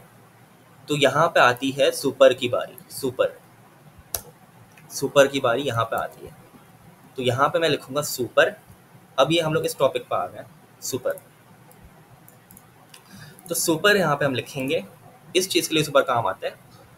और सुपर के आगे हम लोग क्या लिखेंगे, सुपर के आगे हम लोग इस तरीके से ओपन और क्लोज पैरेंथेसिस आते हैं, सही है। यहाँ से मैं नेम और कलर पास करूँगा, नेम एंड कलर, समझाऊंगा, परेशान ना हो, समझाऊंगा बिल्कुल, कोई परेशानी वाली बात नहीं। और मैं ऊपर आऊँगा और यहाँ पे मैं वापस से एक एनिमल के अंदर कंस्ट्रक्टर बनाऊंगा, कंस्ट्रक्टर। उसी तरीके से मैंने कंस्ट्रक्टर बनाया, सही है। और इस कंस्ट्रक्टर के अंदर मैंने क्या किया, यहाँ पे दो आर्गुमेंट के लिए वही नेम स्ट्रिंग और कलर स्ट्रिंग, सही है। और मैंने यहाँ पे क्या किया, this dot name equals name और दूसरा this dot colour equals colour. तो क्या हो रहा है, इस कंस्ट्रक्टर में जो भी पास हो रहा है वो नेम की उसमें स्टोर होगा और जो भी कलर पास होगा वो कलर में स्टोर होगा। फिर जो मैंने कलर यहाँ पे डिफाइन किया है उसको मैंने किससे एक्सेस किया, दिस डॉट कलर, यानी कि इस प्रॉपर्टी को, एनिमल की प्रॉपर्टी क्या है, कलर है, तो मैंने उससे इसको एक्सेस किया। अभी हमने पढ़ के आया कि दिस यूज होता है प्रॉपर्टी को एक्सेस करने के लिए, और ये वाला कलर जो है वो ये वाला कलर है। तो नीचे से जो भी पास होगा वो इधर आएगा और उसको हम इस कलर को असाइन कर देंगे। अब ये यहाँ से मैं हटा देता हूँ क्योंकि मैं नीचे से इसको डायनेमिकली असाइन कर रहा हूँ। कैसे, अभी हम देख लेते हैं अच्छे से। नीचे से जो भी आएगा वो यहाँ से पास होगा और दिस डॉट नेम सेट कर देगा इन प्रॉपर्टीज़ को, सही है, इन प्रॉपर्टीज़ को सेट कर देगा वो। तो दिस डॉट नेम और दिस डॉट कलर इन दोनों को सेट कर रहा है और नीचे से ये दोनों पास हो रहे हैं और इन दोनों में जो भी वैल्यूज़ होगी वो यहाँ पे सेट हो जाएंगे इन प्रॉपर्टीज़ में। इतनी बात तो समझ आ गई, ठीक है, समझ आ गई। लेकिन जो तुमने सुपर में काम किया वो क्या किया अभी मैं बताता हूँ, सबर का है। तो बेसिकली हो ये रहा है कि अभी मैं फ़िलहाल के लिए डॉग को कमेंट कर देता हूँ और अभी फ़िलहाल के लिए डॉग को भी हम छोड़ देते हैं। मैं आता हूँ सिर्फ कैट पे, यहाँ से पेज कॉपी करूँगा और इधर पेस्ट कर दूँगा। अब गौर से देखिएगा, बहुत गौर से देखिएगा, सही है। इसको हम गौर से देख लेते हैं, इन दोनों को भी मैं अभी कमेंट कर देता हूँ। तो मेरे पास हो ये रहा है कि मैंने क्या किया था कि एक एनिमल की क्लास थी, उसके अंदर दो प्रॉपर्टीज़ हैं। ये प्रॉपर्टीज़ हो गई इसकी, कुछ मेथड्स हैं, दो मेथड्स, टू मेथड्स, सही है। दो मेथड्स बना लिए, दो प्रॉपर्टीज़ बना ली, सही है। कंस्ट्रक्टर से उनको सेट कर दिया, कैसे सेट किया, नीचे से पास कर दिया। वो देख लेते हैं कैसे पास हो रहा है। कंस्ट्रक्टर की वही वाली बात, पुरानी वाली बात समझ ले, अभी छोड़ दें, आगे की छोड़ दें भाई। ये वही वाली बात, नीचे से जो भी पास हो रहा है वो यहाँ पे आके सेट हो रहा है इन दोनों प्रॉपर्टीज़ में। इतनी बात तो समझ आ गई थी हमें, सही है, इतनी बात समझ आ गई थी हमें कल। अब आते हैं कैट पे। हमने कैट को एक्सटेंड किया था एनिमल को और जो मेथड्स इसके अंदर थे वो उठ के यहाँ पे आ गए थे, यानी कि जो दो मेथड्स यहाँ थे वो इस चीज़ की वजह से ये जो मेथड्स हैं वो नीचे आ गए थे। इतनी बात भी हमें समझ आ गई थी, सही है, इतनी बात भी हमें समझ आ गई थी। मियाओं का इसका अपना मेथड है वो तो यहीं पे रहेगा, सही है, ठीक है। अब यहाँ पे हमने एक नई चीज़ की, सुपर। ये क्या हो रहा है, तो ये बेसिकली ये हो रहा है कि हमने जब अभी इस चीज़ को एक मिनट के लिए छोड़ रहा है, हमने जब C1 बनाया ना ऑब्जेक्ट, तो वो कौन सी क्लास का बनाया था? कैट का। एनिमल का नहीं बनाया हमने, कैट का बनाया है। जब कैट का ऑब्जेक्ट हमने बनाया तो हमने इसको 2 पैरामीटर दिए। अब मेरी बात गौर से सुनिएगा, यहाँ पे जब हम लोग पैरामीटर्स देते हैं ना, तो वो कंस्ट्रक्टर के अंदर देते हैं। कौन सा कंस्ट्रक्टर? एनिमल का कंस्ट्रक्टर नहीं, कैट का कंस्ट्रक्टर होगा वो, क्योंकि यहाँ पे कैट लिखा हुआ है, ये कैट की क्लास थी, है ना, कैट की क्लास का ऑब्जेक्ट बनेगा। तो जिस क्लास का ऑब्जेक्ट बनता है उसी का कंस्ट्रक्टर कॉल होता है। हमने किस क्लास का कंस्ट्रक्टर ऑब्जेक्ट बनाया? हमने जो ऑब्जेक्ट C1 बनाया वो किस क्लास का बनाया? कैट का बनाया। तो जब कैट का ऑब्जेक्ट बनाया तो कैट का कंस्ट्रक्टर कॉल होगा। ऐसा ही है, अभी ऊपर का कंस्ट्रक्टर भूल जाए, एनिमल का भूल जाए, तो जब कैट का कंस्ट्रक्टर कॉल होगा, है ना, कैट का कंस्ट्रक्टर कॉल होगा। तो जब हमने कैट का कंस्ट्रक्टर कॉल किया, हमने 2 वैल्यूज दी इसको। स्पाइकी, उसका नाम, सही है, यहाँ पे मैं लिख भी देता हूँ, ये उसका नाम हमने दे दिया, ये इसका कलर दे दिया, नेम दे दिया, कलर दे दिया। नेम ऊपर गया, कौन से कंस्ट्रक्टर में जाएगा? कैट का कंस्ट्रक्टर कॉल हुआ है, तो कैट का कंस्ट्रक्टर का मतलब ये है कि कैट की क्लास ढूंढो। कैट की क्लास में आए हम लोग, इधर आ गए, ये कैट की क्लास है, यहाँ शुरू हो रही है, यहाँ पे बंद हो रही है, इसके अंदर कंपाइलर कंस्ट्रक्टर को ढूंढेगा। ढूंढ लिया इसने, कंस्ट्रक्टर मिल गया उसको। ये कंस्ट्रक्टर जब उसको मिल गया, उसने कहा अच्छा ये कंस्ट्रक्टर है, इसके अंदर 2 आर्गूमेंट चाहिए और मैंने 2 ही पास किए हैं, परफेक्ट, बिल्कुल 2 पैरामीटर्स पास हुए। जब 2 पैरामीटर पास हो तो ये स्पाइकी जाएगा नेम के अंदर, ब्लैक जाएगा कलर के अंदर, सही है, ठीक है, बात समझ आ गई। अब वो बोलेगा कि नेम और कलर ये जो दोनों हैं, अंदर आओ, कंस्ट्रक्टर के अंदर उसको सुपर मिल गया। सुपर अब यहाँ पे ये करता है, ध्यान से सुनिएगा, सुपर ये करेगा कि जो भी हमारा, अच्छा एक चीज़ और, सुपर जो है ना, एक्सटेंड्स एनिमल जब हम करते हैं, जब इनहेरिटेंस करते हैं ना, जब भी हम इनहेरिटेंस करते हैं तो डेटा पास करने के लिए सुपर यूज़ करता है कंस्ट्रक्टर के अंदर, सही है।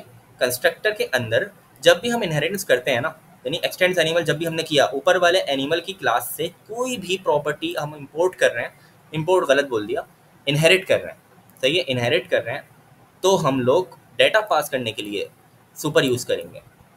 डेटा क्या हो सकता है? डेटा ये हो सकता है जो हमने नीचे अभी ऑब्जेक्ट बनाते टाइम पास किया, जो पैरामीटर में आया वो यहाँ से पास हो गया।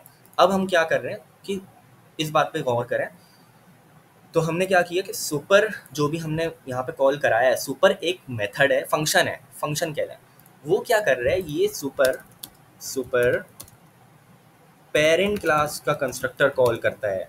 गौर से सुनिएगा वापस से, सुपर पेरेंट क्लास का कंस्ट्रक्टर कॉल कर रहा है। सुपर इस तरीके से कर दो, सुपर पेरेंट क्लास का कंस्ट्रक्टर कॉल कर रहा है। अच्छा, पेरेंट क्लास का कंस्ट्रक्टर कॉल कर रहा है, सही है। पेरेंट क्लास क्या थी? ये चाइल्ड क्लास है, क्लास कैट। पेरेंट क्लास तो ये है हमारी, एनिमल है, सही है, पेरेंट क्लास का। अब पेरेंट क्लास का कंस्ट्रक्टर, पेरेंट क्लास का कंस्ट्रक्टर तो ये है, तो पेरेंट क्लास का कंस्ट्रक्टर तो ये है। अच्छा, तो ये पेरेंट क्लास का कंस्ट्रक्टर है, ये यहाँ से कॉल हो रहा है सुपर, यानी कि जब मैंने यहाँ पे सुपर लिखा और आगे इसमें पैरामीटर्स दिए, कौन से पैरामीटर? यही पैरामीटर्स जो नेम और कलर मैंने यहाँ पे पहुँचाए हुए हैं नीचे से, यानी कि स्पाइकी और ब्लैक यहाँ पे आ गए। स्पाइकी और ब्लैक जब यहाँ पे आ गए तो उनको मैंने स्पाइकी और ब्लैक यहाँ पे पास कर दिया। और सुपर क्या कर रहा है? सुपर के अंदर जब मैंने पास किया तो सुपर क्या कर रहा है? पेरेंट क्लास का कंस्ट्रक्टर कॉल कर रहा है। तो पेरेंट क्लास का कंस्ट्रक्टर जब वो कॉल कर रहा है तो ये कंस्ट्रक्टर कॉल हो रहा है। अच्छा, तो डबल डबल पासिंग हो रही है, बिल्कुल डबल डबल पासिंग हो रही है यहाँ पे। तो हुआ ये कि यहाँ पे जब स्पाइकी और ब्लैक मैंने पास किया, इधर आए, कैट क्लास का कंस्ट्रक्टर कॉल हुआ। कैट क्लास का कंस्ट्रक्टर जब कॉल हुआ तो उसके अंदर सुपर का उसको कीवर्ड मिला। सुपर का कीवर्ड क्या कर रहा है कि पेरेंट क्लास का कंस्ट्रक्टर कॉल करा रहा है। किसका पेरेंट? कैट का पेरेंट। कैट का पेरेंट जो करंट क्लास है अभी चल रही है उसका पेरेंट। तो कैट का पेरेंट जब मैंने कॉल किया तो कैट का पेरेंट ये रहा एनिमल, तो उसका जो कंस्ट्रक्टर जो कॉल हुआ तो उसके अंदर वापस से नेम कलर चाहिए थे। तो ये जो नेम और कलर हैं ये यहाँ पे आएंगे, तो यहाँ पे आके ये नेम और कलर हमारे पास सेट हो जाएंगे। ये जो प्रॉपर्टीज़ हैं दिस डॉट नेम, यानी कि जो प्रॉपर्टीज़ एनिमल के अंदर हमने दी थी, जो ग्लोबल प्रॉपर्टी मतलब जो प्रॉपर्टीज़ इनहेरिट हो रही थी वो प्रॉपर्टीज़ हमने फाइनली सेट कर दी, नेम और कलर हमने सेट कर दिए। तो डबल डबल यहाँ पे कॉल हुआ। पहले हमने कैट क्लास का कंस्ट्रक्टर कॉल किया, कैट क्लास के अंदर सुपर मिला, सुपर ने पेरेंट क्लास के कंस्ट्रक्टर को कॉल किया और उसके अंदर हमने वापस से डाटा भेजा और डाटा वापस से यहाँ पे गया सही है, यहाँ पे गया और यहाँ पे आने के बाद इसने ग्लोबल जो प्रॉपर्टीज थी हमारी, जो हमारे पास क्लास की अपनी प्रॉपर्टीज थी, उनको क्लास की अपनी प्रॉपर्टीज को असाइन कर दिया, नेम और कलर हमने असाइन कर दिए। समझ आई बात? तो ये हमारे पास बेसिकली कॉन्सेप्ट है सुपर का, कि सुपर क्या करता है, पेरेंट क्लास के कंस्ट्रक्टर को कॉल कर देता है। बस इतनी सी बात थी। अच्छा, एक और बात, अगर मैं यहाँ पे ना कंसोल डॉट लॉग कराऊँ और कंसोल डॉट लॉग मैं लिखूँ इनसाइड कैट क्लास कंस्ट्रक्टर, मैं हूँ अभी कैट क्लास के कंस्ट्रक्टर के अंदर, तो ये नहीं चलेगा। क्यों नहीं चलेगा? अच्छा, यहाँ पे इसने इसको एरर नहीं दिया, तो मैं इसको एक मिनट के लिए चला के देखता हूँ। वैसे तो ये नहीं चलना चाहिए था, क्योंकि सुपर जो होता है हमारे पास, वो पहला कीवर्ड होना चाहिए, मतलब वो सबसे कंस्ट्रक्टर के अंदर पहली लाइन में आना चाहिए, तो ये उसूलन नहीं चलना चाहिए। मैं देख लेता हूँ फिर भी इसको रन करके, शायद ये एरर दे दे।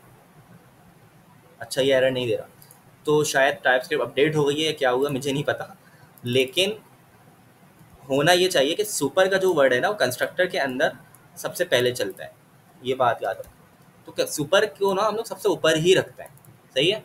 तो ये चीज़ अगर आप लोगों को आती हो तो मुझे कमेंट में ज़रूर बताइएगा, क्योंकि ये चीज़ मुझे समझ नहीं आई कि सुपर जो है ना नीचे रखने पे भी चल रहा है अभी के लिए, यहाँ पे भी चल रहा है, ये क्यों चल रहा है ये मेरे समझ से बाहर है। खैर एनीवेज, तो सुपर का जो वर्ड है वो हमेशा ऊपर आता है, सही है। कंसोल डॉट लॉग जो भी आपको नीचे और काम करवाना है ना, अगर तो वो आप अगर आपको और काम करवाना है तो फिर वो आप यहाँ पे करवा सकते हो सुपर के नीचे, ठीक है।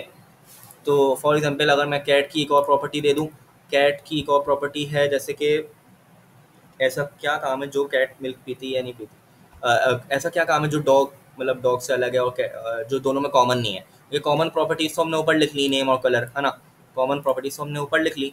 तो एक ऐसी प्रॉपर्टी जो कि कॉमन नहीं हो, मतलब डॉग के अंदर नहीं हो और कैट में हो, तो वो मिल्क की को प्रॉपर्टी हो गई, सही है। मिल्क, कितना मिल्क पीती है वो, तो मैं इसको लिख देता हूँ मिल्क, और मिल्क में नंबर दे देता हूँ लीटर्स में, कितना वो लीटर पीती है दूध।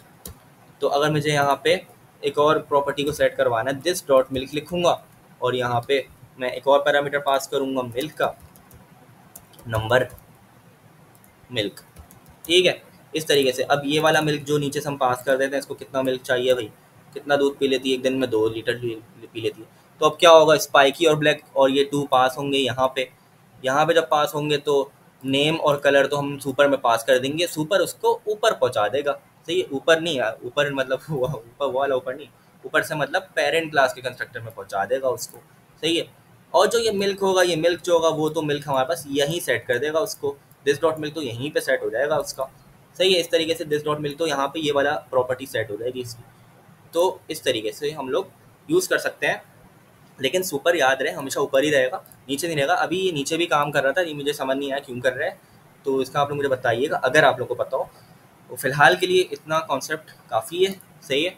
और आप लोग चाहो तो और भी इसमें चीज़ें कर सकते हो, जैसे कि यहाँ पे अब मुझे अगर इसको मिल्क के वेरिएबल को प्रिंट कराना है तो यहाँ पे मैं मिल्क प्रिंट करा सकता हूँ इस तरीके से, ठीक है। और यहाँ पे अगर मैं C1 डॉट नेम दे दूँ, C1 डॉट नेम दे दूँ कंसोल डॉट लॉग के अंदर, तो वो मुझे C1 यानी cat1 का नाम दे देगा, सही है। C1 का मुझे नाम दे देगा वो। अच्छा, इसको तो मैं बाकी चीज़ों को कमेंट कर देता हूँ। C1 का मुझे नाम क्या मिलेगा, स्पाइकी मिल जाएगा। कौन सी प्रॉपर्टी, ये वाली नेम की प्रॉपर्टी जो एनिमल के अंदर है, तो C1 का मुझे नाम मिल जाएगा यहाँ पे, C1 का नाम जो कि स्पाइकी होगा, स्पाइकी आ गया। इसी तरीके से C1 का मुझे कलर चाहिए तो कलर कर दूंगा इस तरीके से, सही है। C1 dot black. अच्छा, ये चीज़ हो गई। दूसरा ये कि अगर मुझे यहाँ पे मेथड के अंदर मियाऊ है, और अब मैं फॉर एग्जांपल मियाऊ, और मैं चाहता हूँ कि इसका नाम भी यहीं मेथड के अंदर प्रिंट कराऊँ, तो मैंने क्या कहा था कि मैंने दिस के ज़रिए मैं उसको एक्सेस करा सकता हूँ, दिस डॉट नेम। तो यहाँ पे भी ये एक्सेस कर रहा है, हालांकि वो प्रॉपर्टी ऊपर है और यहाँ पे मौजूद नहीं है, लेकिन क्योंकि हमने एक्सटेंड किया हुआ है एनिमल को, यानी कि जो एनिमल की प्रॉपर्टीज़ हैं वो उठ के यहाँ पे आ जाएंगी, है ना।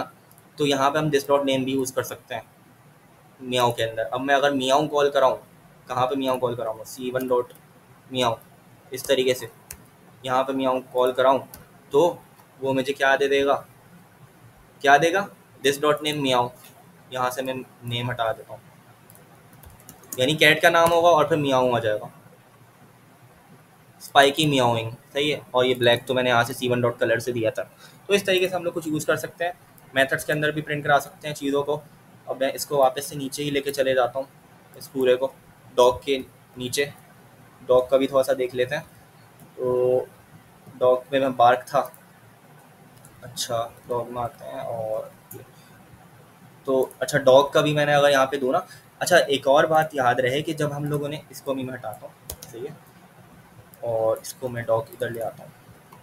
डॉग में ना D1 जब हमने बनाया डॉग का ऑब्जेक्ट, तो यहाँ पे भी वो 3 पैरामीटर ही एक्सपेक्ट करेगा, सॉरी 2 पैरामीटर ही एक्सपेक्ट करेगा। क्यों?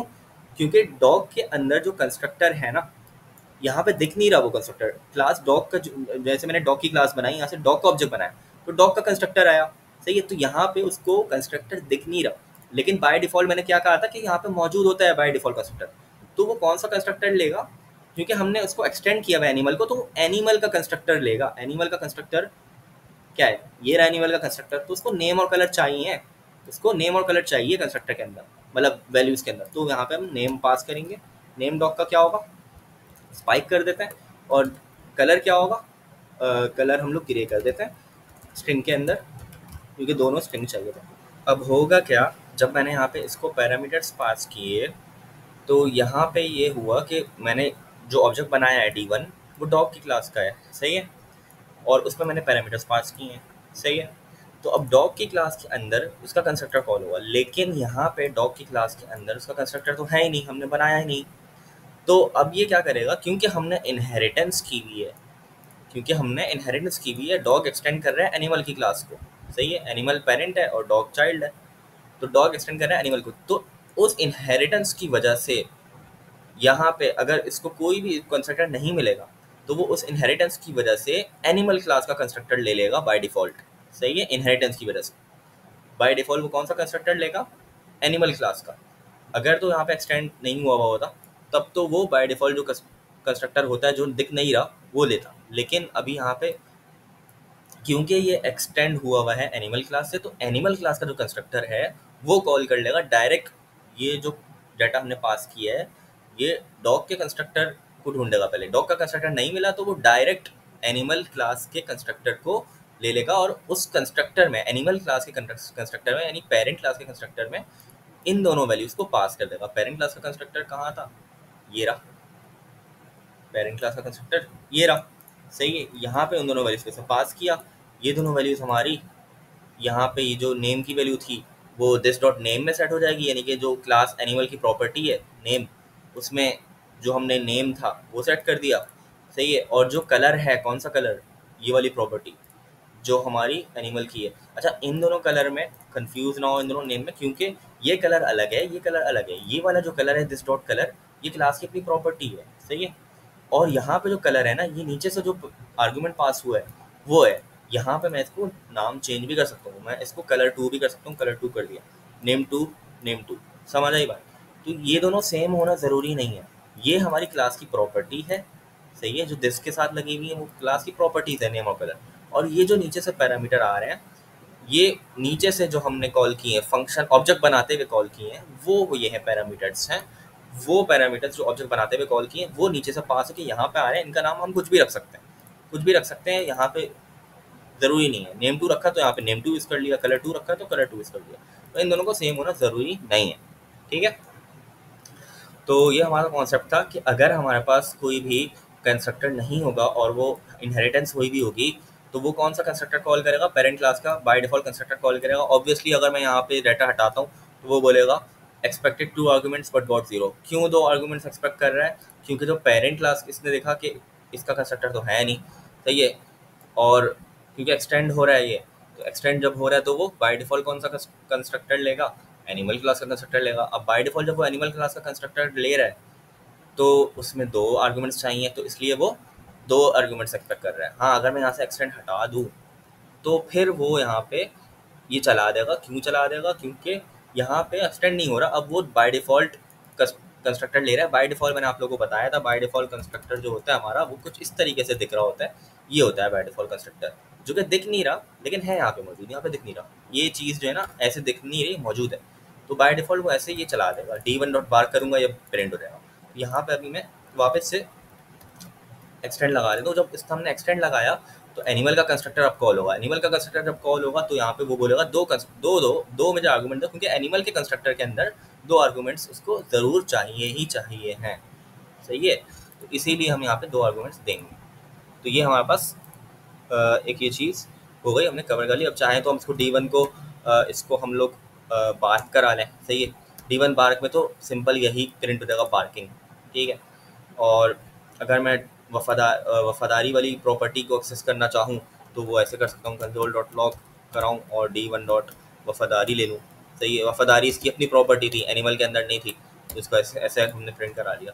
अगर मैं इसको इस तरीके से कराऊँ कि यानी ऊपर पास किए ना यहाँ पे, तो यहाँ पे अगर मैं इन मेथड्स के अंदर इसका नेम प्रिंट कराना चाहूँ डॉग का, सही है, या इस तरीके से कर लूँ कि जैसे कि अगर मैं नेम प्रिंट कराना चाह रहा हूँ कि अगर जो भी कैट पास कर रहा हूँ या कैट का ऑब्जेक्ट बना रहा हूँ या फिर डॉग बना रहा हूँ, तो मुझे पता चल रहा है कि कैट है या फिर वो डॉग है। तो यहाँ पे मैं क्या कर सकता हूँ, दिस डॉट नेम लगा सकता हूँ इस तरीके से, दिस डॉट नेम, और यहाँ पे भी मैं दिस डॉट कलर, यहाँ पे मैं दिस डॉट नेम लगा सकता हूँ इस तरीके से, सही है। और यहाँ पे मैं नीचे कलर भी प्रिंट कर सकता हूँ दोनों का, दिस डॉट कलर, कि कलर ये है इसका, इस तरीके से मैं कलर भी दे दूंगा इसको, ठीक है। तो मैंने दिस डॉट नेम का वेरिएबल से ईटिंग के आगे मैंने दिस डॉट नेम लगा दिया। इसी तरीके से यहाँ पे भी मैंने दिस डॉट नेम लगा दिया, कलर भी मैंने दे दिया इस तरीके से, ठीक है। तो इस तरीके से हम लोग उनकी प्रॉपर्टीज़ करते हैं। अब मैं अगर यहाँ पे ईट और स्लीप है, सही है। अब मैं डॉग की बात कर रहा था तो D1 डॉट बार्क मैंने ले लिया था। अगर मैं D1 डॉट ईट ले लूँ, ठीक है, अगर मैं D1 डॉट स्लीप ले लूँ, तो इस तरीके से ईट और स्लीप में सबकी प्रिंट हो जाएगा, बार्क में उसके नाम के साथ प्रिंट हो जाएगा, स्पाइक के नाम के साथ, क्योंकि हमने यहाँ पे स्पाइक जो दिया है वो यहाँ पे दिस डॉट नेम भी लगा दिया हम लोगों ने। तो वो ईटिंग, स्पाइक ईटिंग आ जाएगा, यहाँ पे कलर आ जाएगा, स्पाइक स्लीपिंग आ जाएगा, इस तरीके से, समझ आई बात। और वफादारी की प्रॉपर्टी तो ट्रू प्रिंट हो जाएगी बाय डिफॉल्ट। तो चला के देख लेते हैं 1 मिनट। तो इस तरीके से हम लोग मेथड्स के अंदर भी देखिए आ गया। पहले D1 डॉट बार्क किया था तो बार्किंग में तो बार्किंग नहीं था खाली, फिर स्पाइक ईटिंग D1 डॉट ईट, फिर कलर आ गया ग्रे। ये कैसा आया था, ये ऐसा आया था, spike eating, spike eating, this dot name के अंदर स्पाइक आया, स्पाइक आ गया और ईटिंग आ गया, सही है। फिर कलर आ गया और फिर दिस डॉट कलर के अंदर ग्रे आ गया। तो इस तरीके से हम लोग इसको पास कर सकते हैं। स्लीप के अंदर हम लोग दिस डॉट नेम स्लीपिंग कर देंगे। तो इस तरीके से हम लोग मेथड के अंदर भी वेरिएबल को हम लोग मेथड के अंदर भी हम लोग क्लास की प्रॉपर्टीज़ को प्रिंट करा सकते हैं इस तरीके से, सही है। और जब उस मेथड को कॉल कराएंगे तो वो प्रिंट हो जाएगा। यहाँ पे हमने जैसे कॉल कराया तो वो प्रिंट हो गया इसका। वफादारी का तो वेरिएबल तो हम जो हमारा था, प्रॉपर्टी थी, वो बुलियन ट्रू सेट हुई थी, तो वो तो डायरेक्ट हमने प्रिंट करा दी तो ट्रू आ गया। इस तरीके से हम लोग कर सकते हैं। तो ये बात हमें ध्यान रखनी है कि अगर कोई भी यहाँ पे कंस्ट्रक्टर नहीं बना हुआ है तो बाय डिफॉल्ट वो पेरेंट कंस्ट्रक्टर लेगा और उसमें हमने पेरेंट कस्टमर वाले आर्गूमेंट्स ही पास करने हैं, ठीक है। बाकी अगर आप लोग चाहो तो यहाँ पे इसका भी कंस्ट्रक्टर इसी तरीके से बना सकते हो। कैट मैं कॉपी कर लेता हूँ, कैट का कंस्ट्रक्टर मैंने लिया और मैंने यहाँ पे भी इसको कॉपी किया। मिल्क तो हटा दूँ, मिल्क है नहीं। सुपर के अंदर मैंने क्या करना था, सुपर के अंदर मैंने नेम और कलर, अब ये हुआ क्या, मैंने इसको यही किया कि अच्छा ये क्या बोल रहा है, हाँ एक और चीज़ इसमें कंस्ट्रक्टर में मैंने 3 आर्गूमेंट्स दिए हैं ना। मिल्क तो नहीं पिएगा ना डॉग, 2 ही है।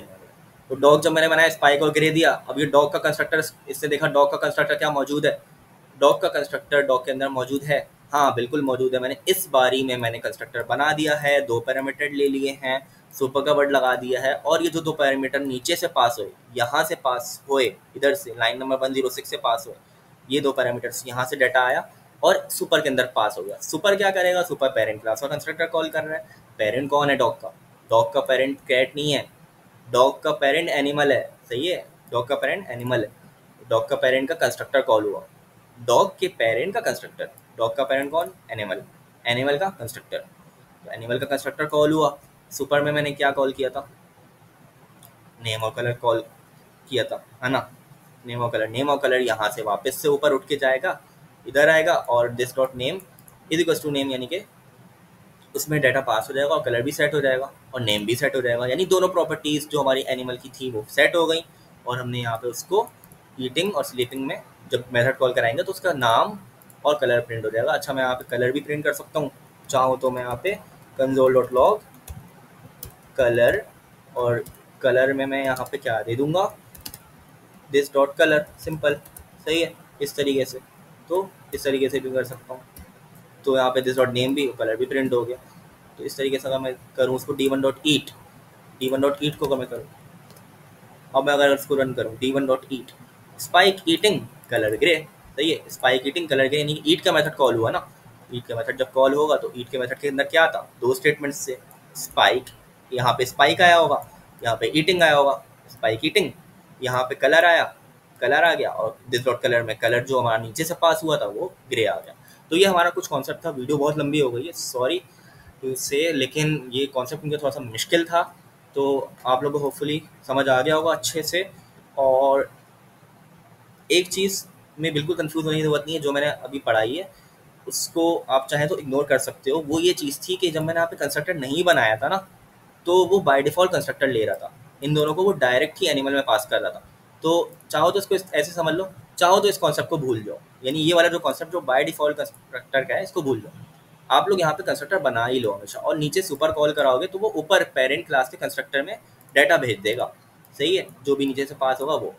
और दूसरी बात ये कि अगर आप लोगों को कुछ डाटा नहीं भेजना है तो आप लोग इस तरीके से भी कर सकते हो, सुपर का फंक्शन को खाली किया, यहाँ पे कंस्ट्रक्टर भी खाली किया, मतलब सारे आर्गूमेंट्स हटा दिए, कंस्ट्रक्टर के भी सुपर के भी, सही है। और यहाँ से भी मैं इसको एक सेकंड के लिए कैट का ऑब्जेक्ट में ये करूँगा, यहाँ से भी मैं इसको ये हटाऊँगा d1.doc, और कैट की क्लास को भी 1 मिनट के लिए मैं कमेंट कर देता हूँ। तो और यहाँ पे भी मैं इसको कंस्ट्रक्टर हटा देता हूँ, ये भी हटा देता हूँ। कंस्ट्रक्टर के अंदर सिंपल मैं लिख देता हूँ एनिमल कंस्ट्रक्टर, सही है, ये लिख देता हूँ एनिमल कंस्ट्रक्टर। तो चाहो तो कंस्ट्रक्टर खाली आर्गूमेंट में ऐसी खाली कंस्ट्रक्टर भी छोड़ सकते हैं हम लोग, सही है।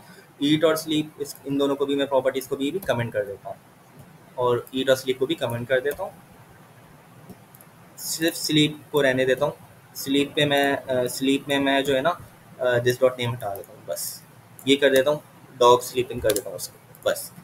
तो एनिमल कंस्ट्रक्टर और डॉग स्लीपिंग। तो अब जब मैं यहाँ पे डॉग का मैंने एक्सटेंड एनिमल किया तो बार का आ गया, सुपर आ गया। अब ये सुपर क्या कर रहा है, सुपर जो है ना पेरेंट क्लास के कंस्ट्रक्टर को कॉल कर रहा है, लेकिन डाटा भी पास नहीं कर रहा, कुछ भी पास नहीं कर रहा, सिंपल कंस्ट्रक्टर को कॉल कर रहा है। कंस्ट्रक्टर में क्या है, एनिमल कंस्ट्रक्टर, ये पेरेंट होके आ जाएगा, ख़त्म बात, बस इतनी सी बात है हमारी, और कुछ भी नहीं है। यहाँ पे मैं इसको कर देता हूँ, जो भी मेथड स्लीप था स्लीप कर दिया मैंने।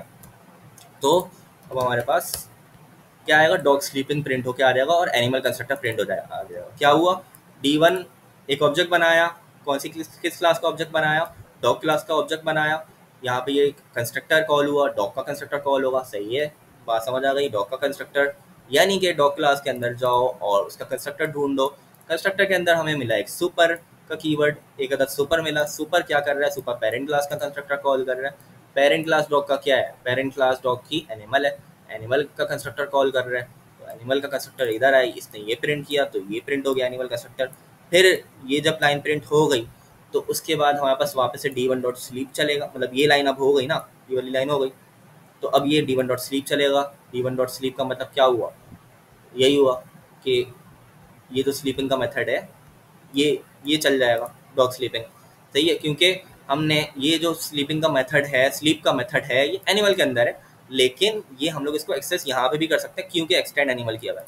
तो प्योर कॉन्सेप्ट हमारा एक्सटेंड का था कि हम लोग जो प्रॉपर्टीज़ होती हैं और जो मेथड्स होते हैं पेरेंट क्लास के अंदर, वो चाइल्ड क्लास के अंदर भी आ जाते हैं इस कीवर्ड की वजह से, एक्सटेंड्स की वजह से। और एक्सटेंड के बाद हम लोग क्या लिखते हैं, जिस क्लास जो पेरेंट क्लास का हमारा वर्ड होता है वो आ जाता है, बस सिंपल इज दैट। ये था हमारा आज का टॉपिक, वो मैंने कवर कर लिया।